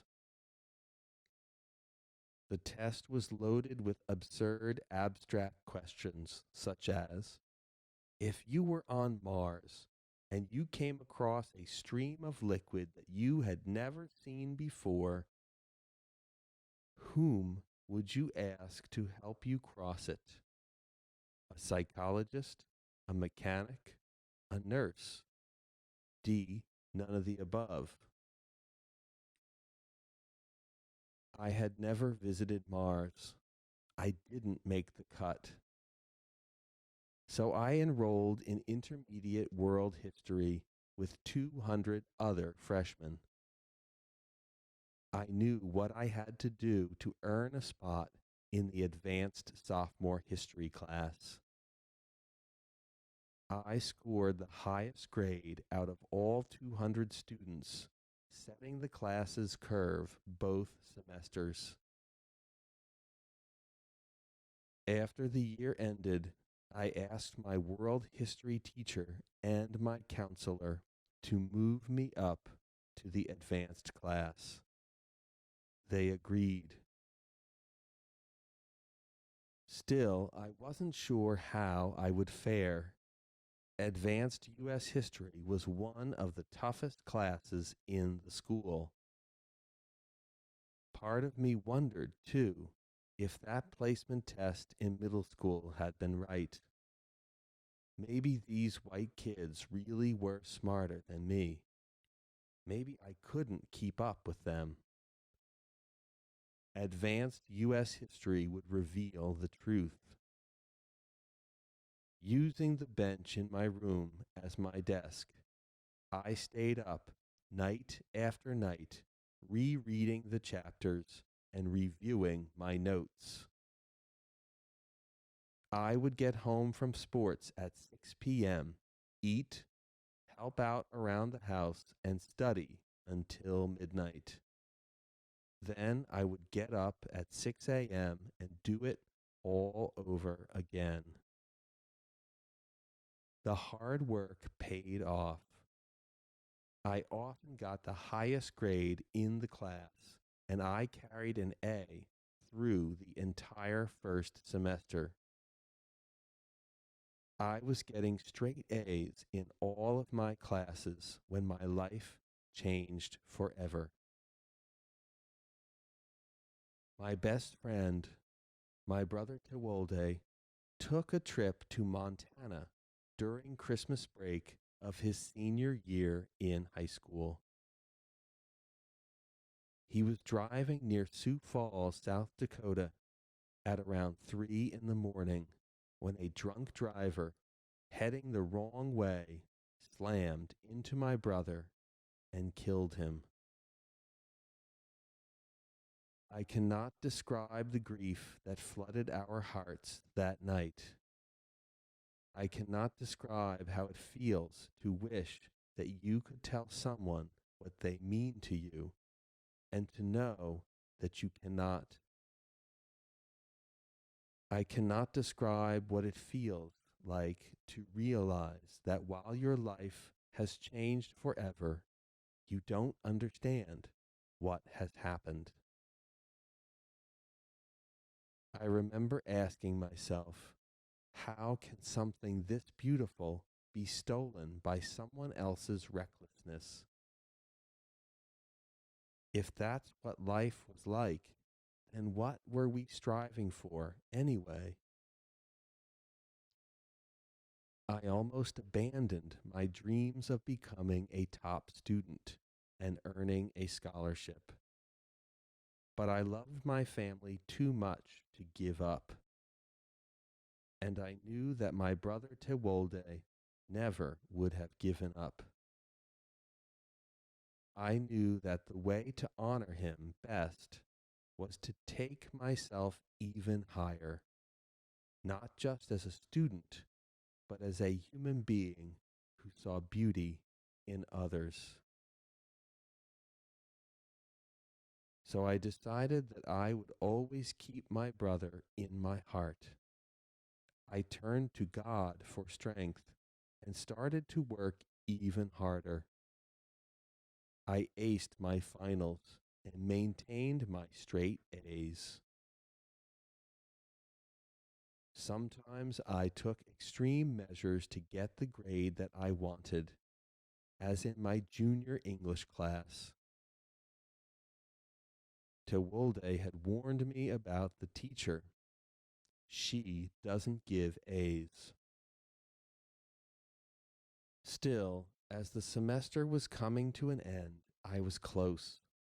I needed a 96 on the final to get an A in the class. But that was pretty much impossible. Her tests were nightmares. There was only one way I could ace the final: reread every book that we had covered, take notes, and have them fresh in my mind. So I did it. Over Christmas vacation, I read and took notes on more than 1,200 pages. I couldn't finish every book, though. I didn't have time to reread Ethan Frome. So I went to sleep the night before, praying that Ethan Frome would mind his own business and stay off my exam. A snowstorm hit the next morning, forcing our school to shut down. I stayed home and reread Ethan Frome. The test was as hard as I thought it would be, but I had every book fresh in my mind, and I aced it. And I aced the class. While schoolwork consumed most of my energy, I still loved basketball. I was thrilled when I made the freshman team. But being on the team had its own challenges. Often, especially on Saturdays, I couldn't get a ride to practice. So I would run the 3 miles. On the coldest days, I showed up unable to dribble because my hands had become icicles. And on a few crazy days, I ran to practice, ran all throughout practice, then ran back home. After the season ended, I decided to focus completely on schoolwork. I hadn't planned on joining the track team. But one day, after school, my basketball coach, Coach Kroger, saw me getting on the bus. It's funny how one word of encouragement can change your life. What are you doing going home, Maui? You should be on the track team. You were always way up there in the wind sprints. Several weeks later, I ran in my first meet. By the end of the season, I was among the fastest freshmen in our conference. I wanted good running shoes, but spending $50 on a new pair was out of the question. So I wore a raggedy pair that my mom had rustled up. My track coach, Jim Martin, noticed almost immediately. For each of the next 4 years, he paid for my training shoes and racing spikes. Sometimes he even took me shopping for school clothes without telling anyone. Even with such support from my coach, I made only marginal progress during my sophomore and junior years. So at the end of my junior year, I made myself a promise. That summer, I would run at least 6 days a week and lift weights every other day. I did it, working during the day and training at night. Again, my hard work paid big dividends. In cross country, where 4 schools in our conference were ranked among the state's top 20, I earned all conference honors. Fueled by my improvement during the cross country season, I kept training throughout the brutal Illinois winter. I ran almost 400 outdoor miles between November and January and lifted weights in my room every other day.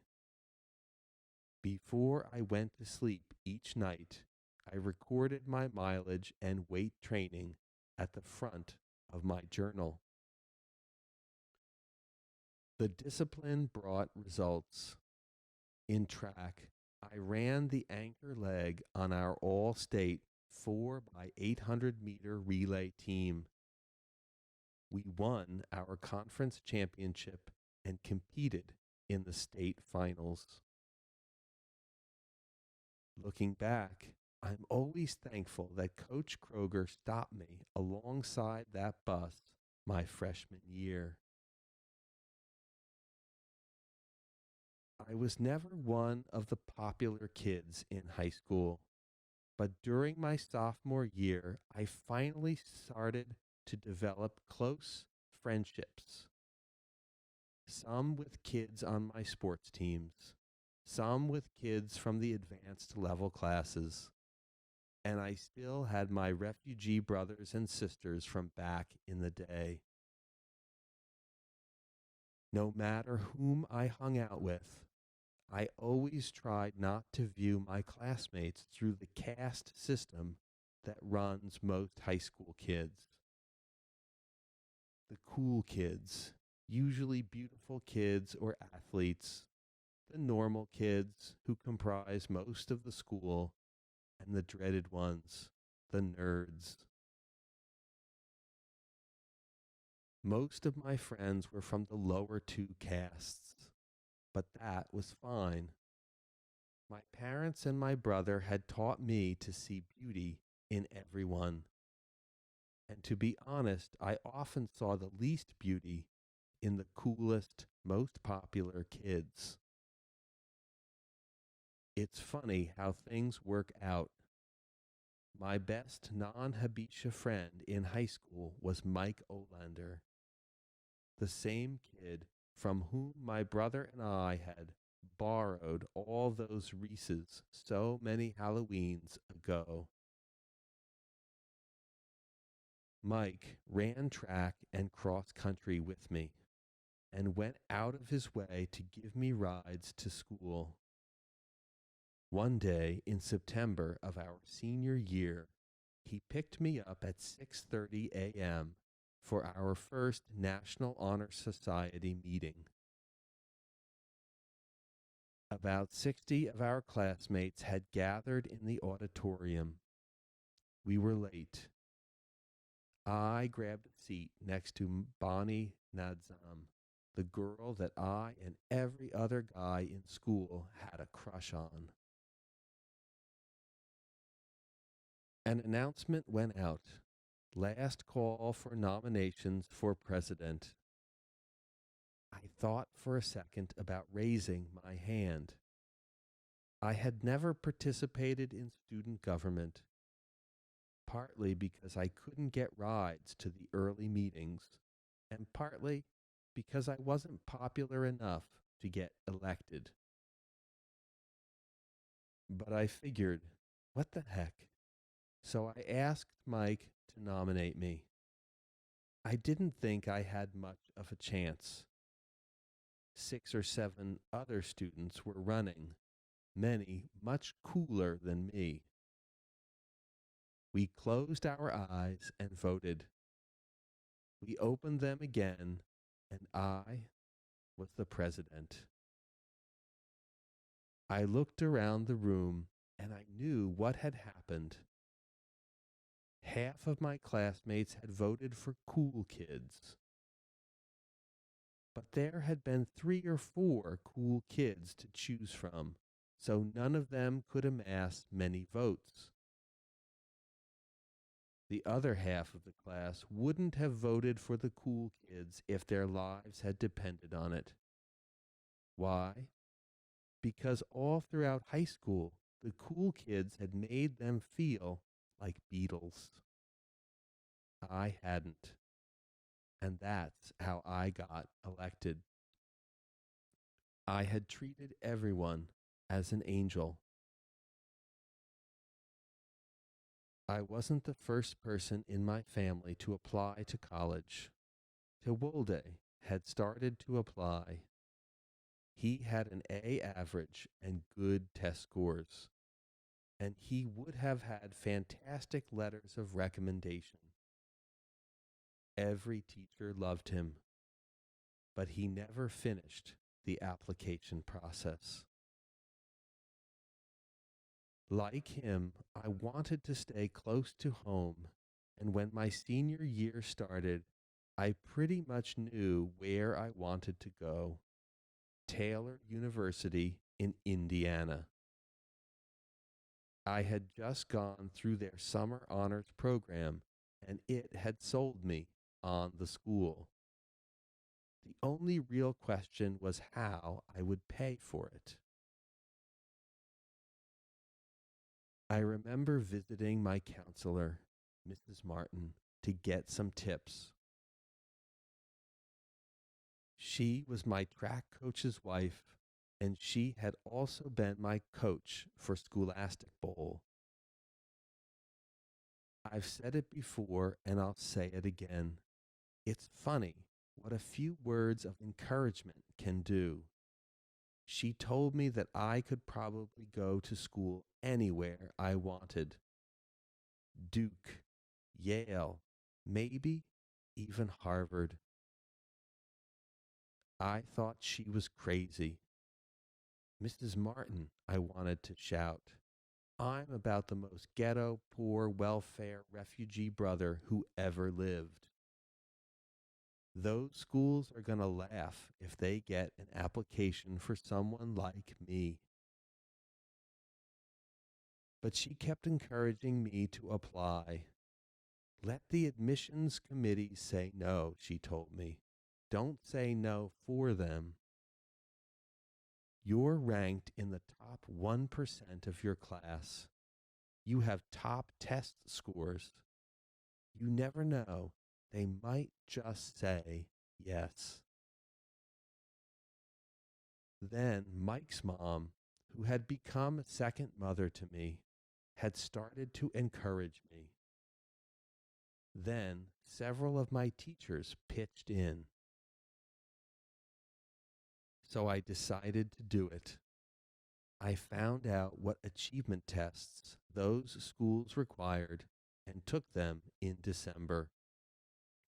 Long after, most applicants had taken them, and right before each school's application deadline.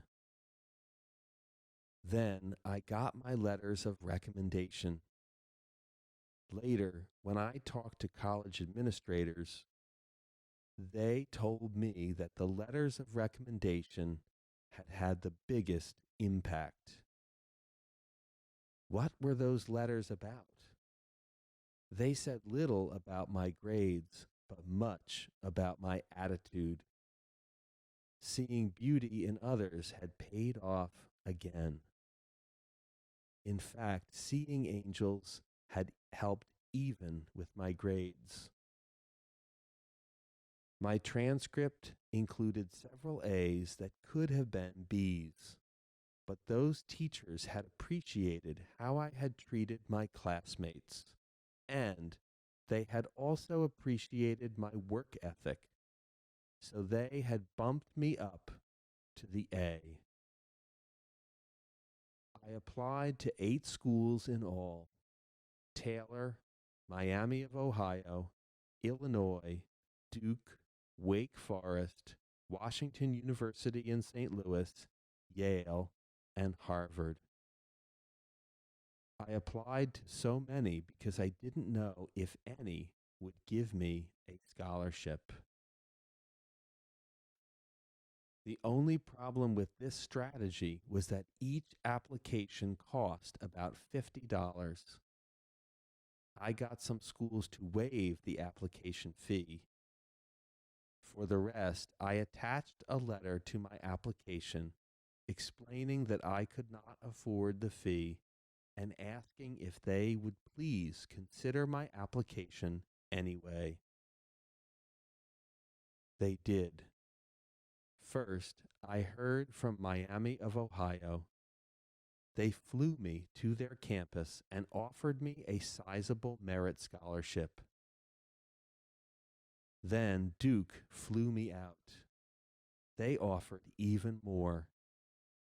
Last came Washington U. They flew me out for a 4-day weekend and offered a merit scholarship worth $90,000. Free tuition plus an annual stipend. I got home and found 2 envelopes waiting for me, one from Harvard and the other from Yale. I opened them and read their contents. Then I walked over to the living room to tell my parents. Their dream had come true. Their boy had earned admission to the best universities in the country. And Harvard, the best known one in the land, had offered him a full tuition scholarship. Father Haileab, page 121. During the last 2 years of my father's life, I only saw him for about 4 weeks.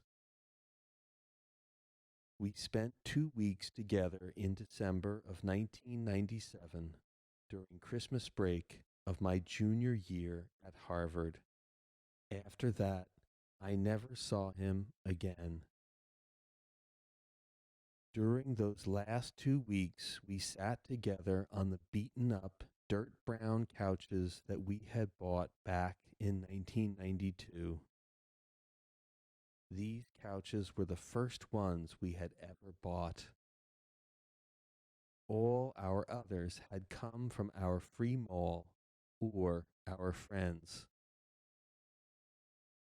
But this had been a special occasion. My mother, after 12 years of homesickness, had gone back to Adi to see her mother and family. My father, declaring that we had to do something for her, had gone down to the Indian brother that all Habishas went to back then and bargained for the couches on the eve of her return. We sat on those sagging couches almost 6 years later, and my father started telling Hinsa and me stories that we had never heard before. One time, when we had just come to this country and our Habisha brothers and sisters had just started to trickle in, Temesgen and Kibrom called me to help them. Temesgen and Kibrom were two skin and bone brothers, not even 20, when they first came to the States. They had lived with us for several weeks until their sponsors had found them a home. They had gotten themselves into trouble and did not know any English. Knowing no one else who could translate for them, they called me. I had warned Temesgen before that America is not like Adi. I had warned him that this is a country where you can be just 1 penny short at the grocery store, and they still won't forgive you. But you know Temesgen, he has never considered the talk of people. They were driving one day near the railroad tracks when Temesgen became distracted by something on the side of the road. The next thing he knew, his car had jolted over the curb and broken through several signs, halting only after it had demolished a young plant. Hoping to escape before any authorities arrived, Temesgen and Kibrom frantically tried to get the car started. But a policeman chanced upon them almost immediately. He accused them of driving without rule, breaking the city signs, and killing the young plant. They came and begged me, "Please, Father Haileab, help us. They have threatened to take away Temesgen's license and to make us pay for the damaged property. They will stain our records and make us lost."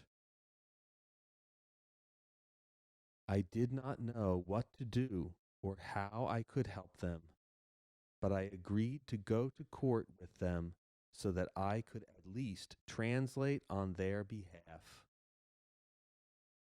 Hinsa and I looked at each other with excitement, trying to imagine our father before a judge.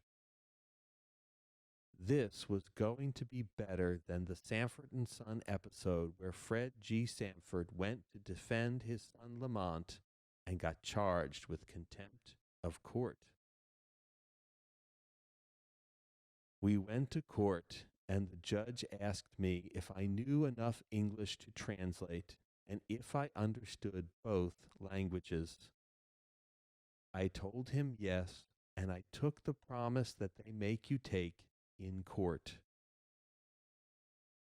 The judge asked me to ask them if they were guilty of destroying the plants and the signs.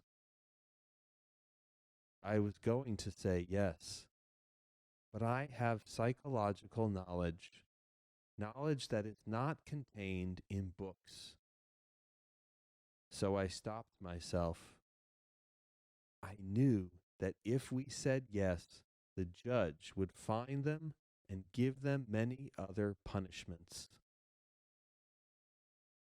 But we could not say no either, because the policeman was right there and he had seen them trying to start the car. Listen to me, I counseled them. If you say no, he will know that you are lying, and he might give you an even greater punishment for your dishonesty.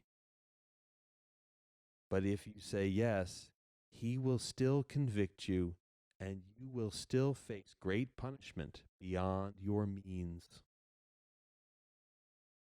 So let's tell him that a child came across your path when you were driving, and you had to choose between harming the child and destroying the plants and the signs. Because you hold nothing higher than the life of a child, you purposefully hopped over the curb and destroyed the property. That's exactly what happened, they both nodded. Tell him. So I told the judge. He did not understand me at first, and neither did the policeman. But I explained it to him in a good way, and he understood. Hinsa and I knew our father well enough to understand what he meant by a good way. We could picture him hunched over in the courtroom, with his head raised high and his body leaning on his cane, taking a deep breath, starting softly, then raising his voice to a near shout, hands pumping emphatically to accentuate his points. Excuse me, Father, we are poor. You see me, I am disability. I am poor man and refugee. That poor judge, that poor policeman, that poor courtroom. Why didn't they tell the policeman about the child? The judge asked. Very good, I told him. That is good question. I had been expecting his question, and I had an answer ready for him. The child's mother had grabbed her child and run off because she was so terrified. Mother and child had vanished before the policeman could see them. As to Temesgen and Kibrom explaining themselves to the policeman, I told the judge that they had just come to this country and could not communicate. I do not like to lie.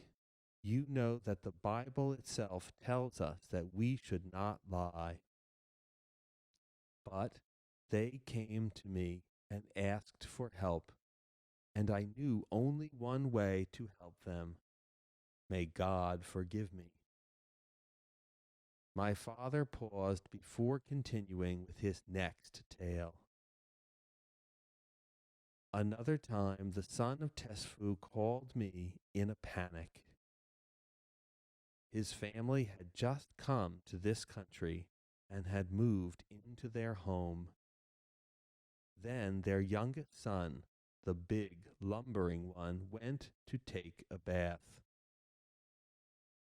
Well, Haileab had never taken a bath the American way, and he did not know how to open the water. He put his big hands on the two water openers, and instead of turning the openers, he pulled. I don't need to tell you how strong he is. He wrenched both openers out of the wall. The water started trickling out at first, then rushed at him in fiercer bursts. Soon it had flooded the bathroom and flowed to the rest of the house. The poor family scurried like a rooster with its head cut off to the kitchen, to the basement, to the little pipes outside, looking for a way to turn the water off. But they had no idea what they were doing. The water kept climbing higher and higher and damaging more and more of the townhouse, seeping into the walls and even into the appliances. Finally, the son of Tesfu knocked frantically on the neighbor's door. He could not talk with her because he did not know English, but she understood that he needed help, and she ran back with him and turned off the central water source. But it was too late.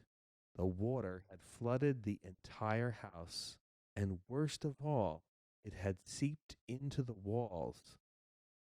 Permanent damage had been done. When the landlord saw his house ruined, he became crazed and took them to the house of judgment, claiming some thousands of dollars. But several $1,000s might as well have been $1 billion. They couldn't pay it. I had already translated for them during their first days, as I had done and still do for many of the Habesha. They had heard about how I had helped Temeskin and Kibrom years ago. So they came to me and begged me for help. Again, I did not know how I could help, but I could not refuse them. I told the judge, a different judge from the last time, that I could translate. Again, I took the promise. After explaining the accusations to me, the judge asked me to ask them if they were guilty. Like with Temeskin, I knew that we could not completely deny our guilt. The proof was too strong. But neither could we admit our guilt because then they would punish us beyond our means. We are poor people, I told the judge. We do not know your language or your ways, especially when we first come here. They came to this country from the back countries of Eritrea and Sudan. And there we do not have plumbing systems. Here you can easily open the water and take a drink or a bath. There, just to drink water, you might have to drag the water from the well, empty it into a kettle, and boil it to kill the parasites. When this family came here, they did not know how to open the water. In fact, you are looking at a family that knew so little about life in America that when they came, they marked the same birth date for themselves. look at their Medicaid card here. It says that all 6 of them were born on January 1.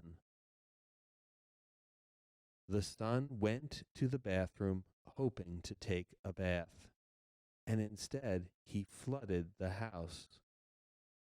We do not deny his mistake, and it seems that he should be punished. But let's think about this. Who really made the mistake? The landlord knew that his tenants were refugees from an undeveloped country. He knew that they had just arrived. Did he give them a tour of the house and explain the necessary things to them? Did he explain how to turn the fire on? Did he explain how to open and close the heat? Did he explain how to open and close the water? Whose fault is it then, Father? Does the blame lie with these poor refugees? Is it fair to punish them for being unfamiliar with their new environment? Is it right to punish them for having had to flee their homeland against their will? Or is it fair to blame the landlord, who did not take even 1 second to show them how to take care of his home? I think that the path of rightness is that the landlord should be on trial right now for not honoring the rule of landlords. He should have to pay them money for all the time that they spent cleaning his flood and for all of the anguish that this experience has caused them. My father leaned back on the couch and smiled. I'm telling you, the poor landlord was almost crying by the time that I finished my good explanation. He knew that the judge would spare us, and the judge did. My father was a poor man, but he had not feared to speak in front of judges. Nor had he feared to speak in front of other groups, even his church. Help, my people are dying. They need prayer. They need food. They need books so that they can learn. Help, my grandson in Tigray has no parents. His mother, my daughter, has died. His father was a Derg soldier who raped his mother. Please help him. Most Americans would have dismissed a poor, handicapped refugee like my father, but the beautiful folks at Wheaton Bible Church remained true to their calling. They saw past his disguise, and they helped him the best that they could, even sending monthly checks to his orphaned grandson. I wonder sometimes if God sent my father to test the truest sentiments of their hearts. I wonder if God sends angels to all of us. My father was never afraid to ask for help, but he also used his own power to help others, especially the most recently arrived refugees. The poorer the refugees and the more desperately they needed his help, the more he wanted to do for them.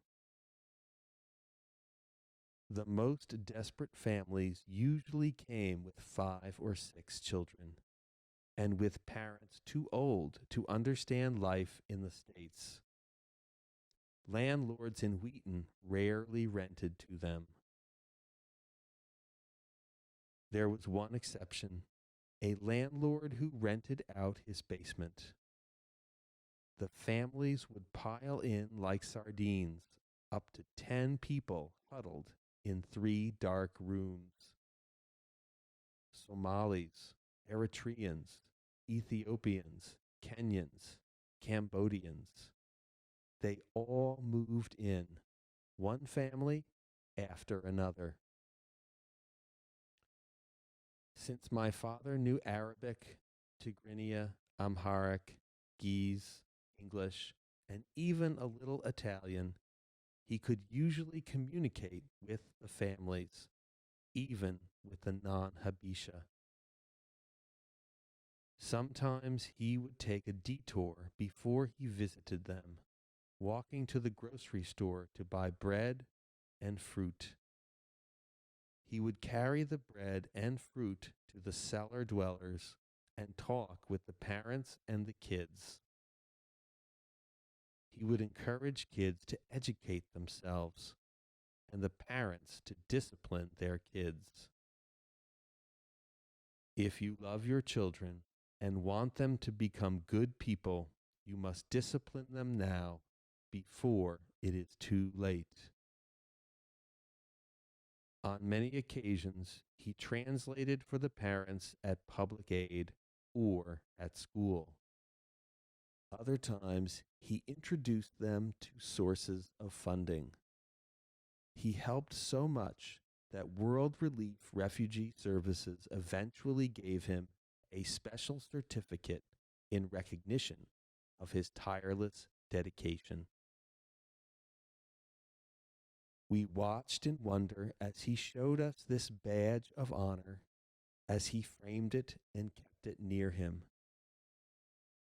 As we asked ourselves, how could this simple piece of paper inspire such joy and happiness in him? How could it make him radiate so? Maybe the answer lay in his past and in the greatness he had known as an advanced dresser who could help others in their time of need. Life as a beetle had often cloaked it, but that same source of greatness still pulsated here in the States. That greatness continues to pulsate, if not in my father, then in those he helped and the stories they still tell of him.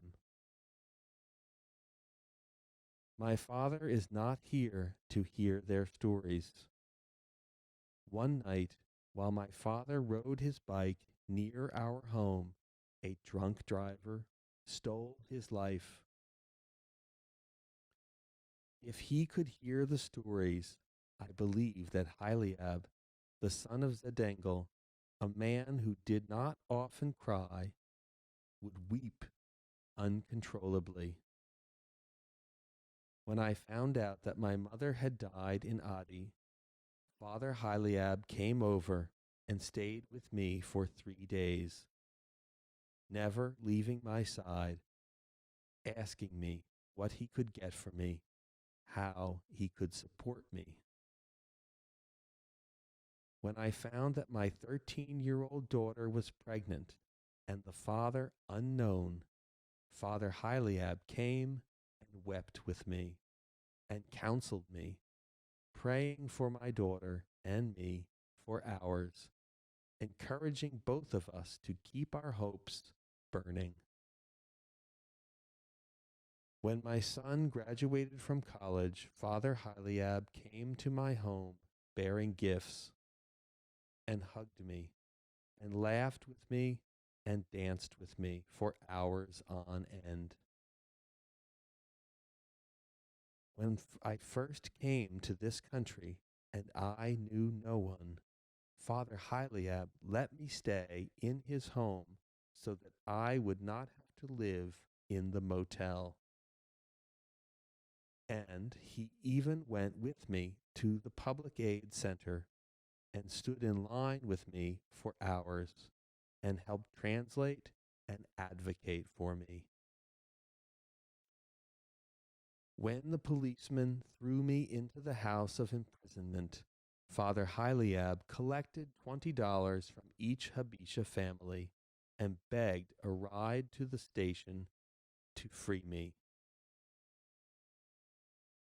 When a car broke my leg in two and I had to sleep in the hospital for 2 days, Father Haileab sat up with me, and then even came home with me. When my son had no place to stay and I had nowhere to go, Father Haileab risked the wrath of public aid and hid my son in his home for several months. I do not remember much of what was said during his funeral, for I am not good at remembering such things. The little I remember was said in the language he loved and fought for, his native Tigrinya.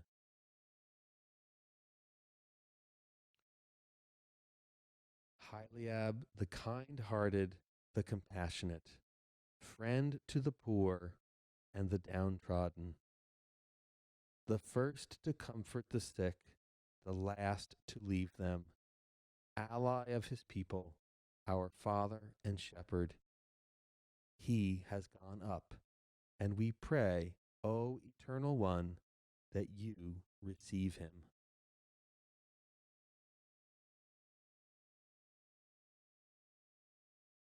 Izgihare Yihabkoom, page 133.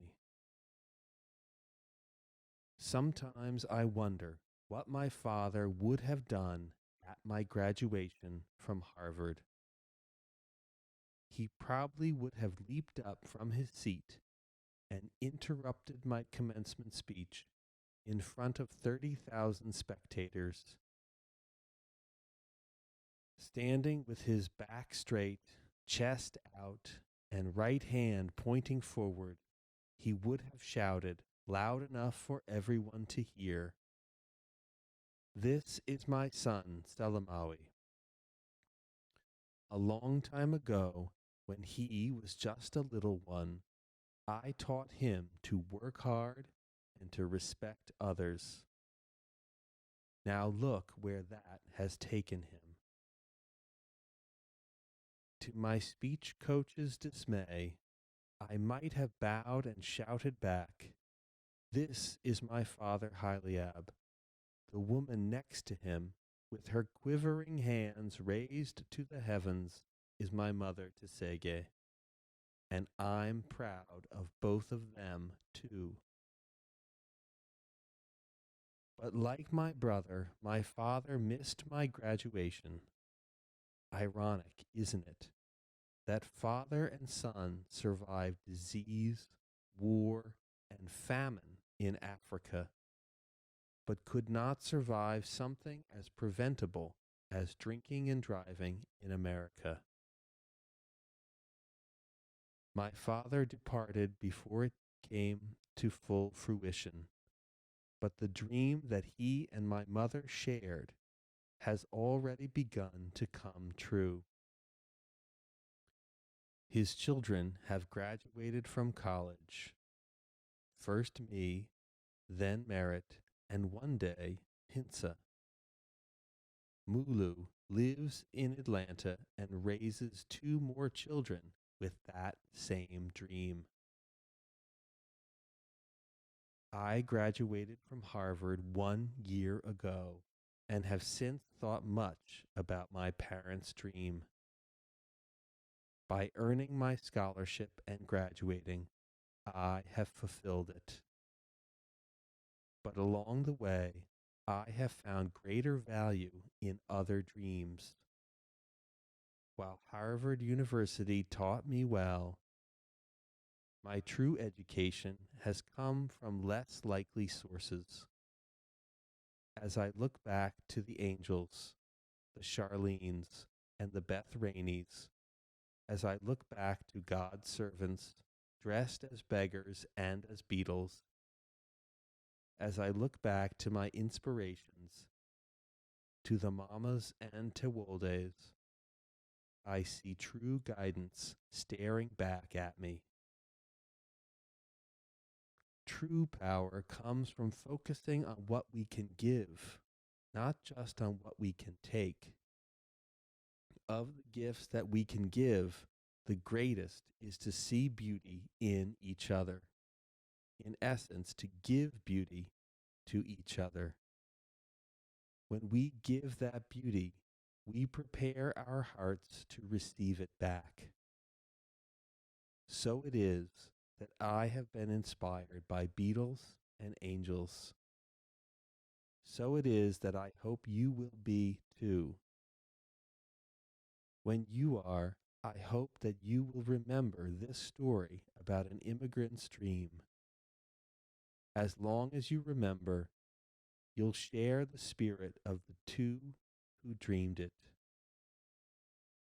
And as they say among my people, Izgihare Yihabkoom, may God give it to you. Epilogue, page 135. Of snakes, butterflies, and small acts of kindness. I delivered the commencement address at my graduation from Harvard in 1999. This is the text of my speech. When I was a child, my mother told me that I should always sleep with the covers over my head.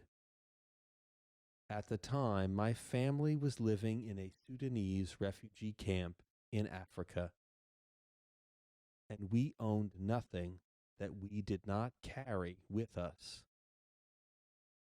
On many a night, we slept out in the open, and my mother warned that if we let the covers down, snakes would slip in and slither into our mouths. We had no trouble following her advice. Years later, in the comfort of the United States, my mother gave me another piece of advice, this one less obvious. Always remember where you came from, she told me just before I left for Harvard. I was puzzled. The first piece of advice had been easy. Who wants a mouth full of snake? But why was it important to remember where I came from? When I moved on to Harvard and saw new worlds open before me, I quickly forgot about trying to understand my mother. I was signed up for the Taekwondo Club, the Harvard African Students Association, a Phillips Brooks House program, the freshman crew team, where I totaled a $15,000 boat against the dock, and a freshman Bible study. I figured I needed all the prayer that I could get. And of course, I was taking 4 classes and trying to meet as many of my 1,600 classmates as wanted to meet me.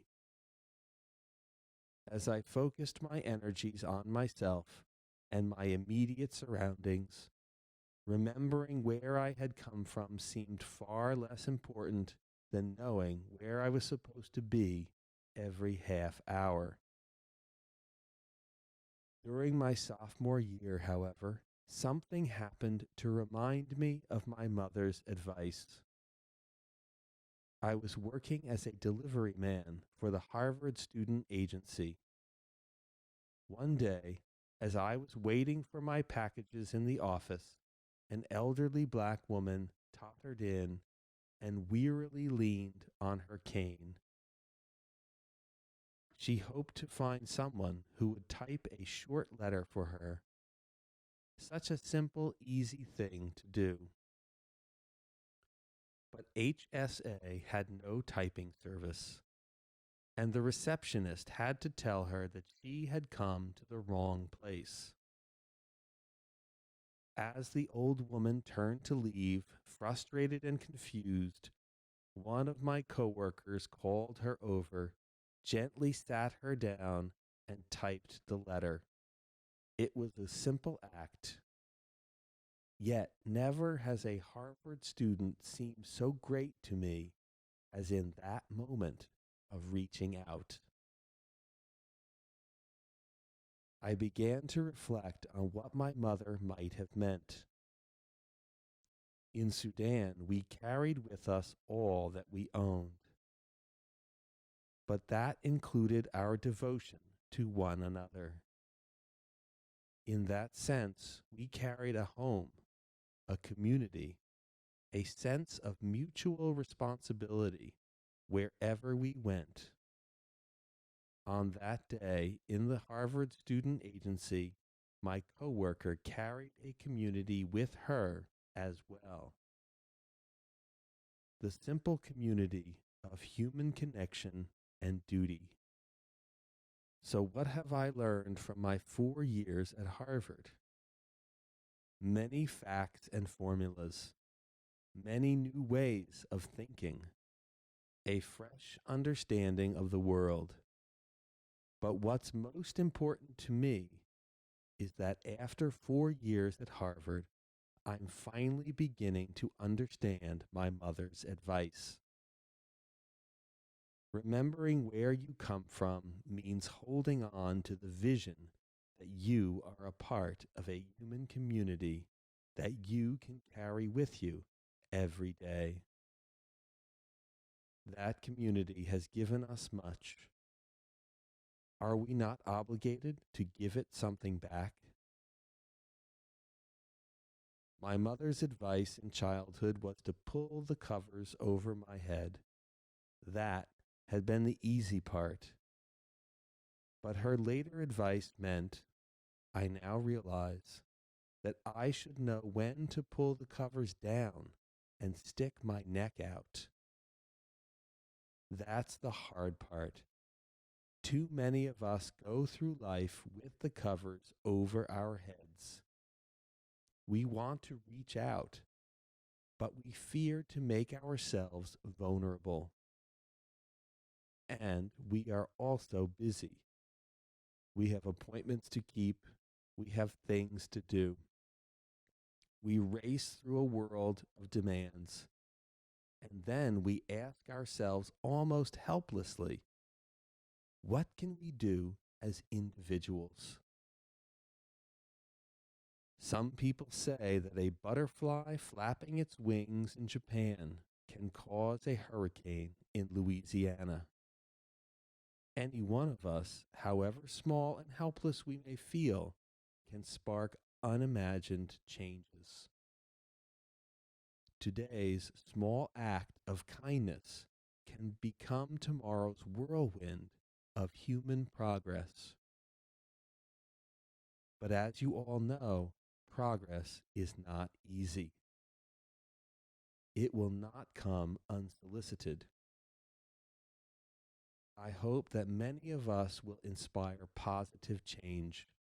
There is still so much to be done, both in distant lands such as the Sudan and closer home in our own communities. The big, sweeping, revolutionary actions are always most noticeable. But quite often, it will be the small things that all of us can do that will have the most impact. Yes, we will be busy in our lives, but we can all take a little time to do a little deed of kindness. We can help write a letter. We can inscribe a little goodness on the hard surface of this world. In a few minutes, we shall be welcomed to the ranks of educated men and women. As we start the journey to wherever our dreams may lead, we must remember where we have come from. We must recall our membership in the human community that has nourished us. We must remember the responsibility to keep that community alive. Improving the quality for the entire human community is the single greatest task that faces our generation and generations to come.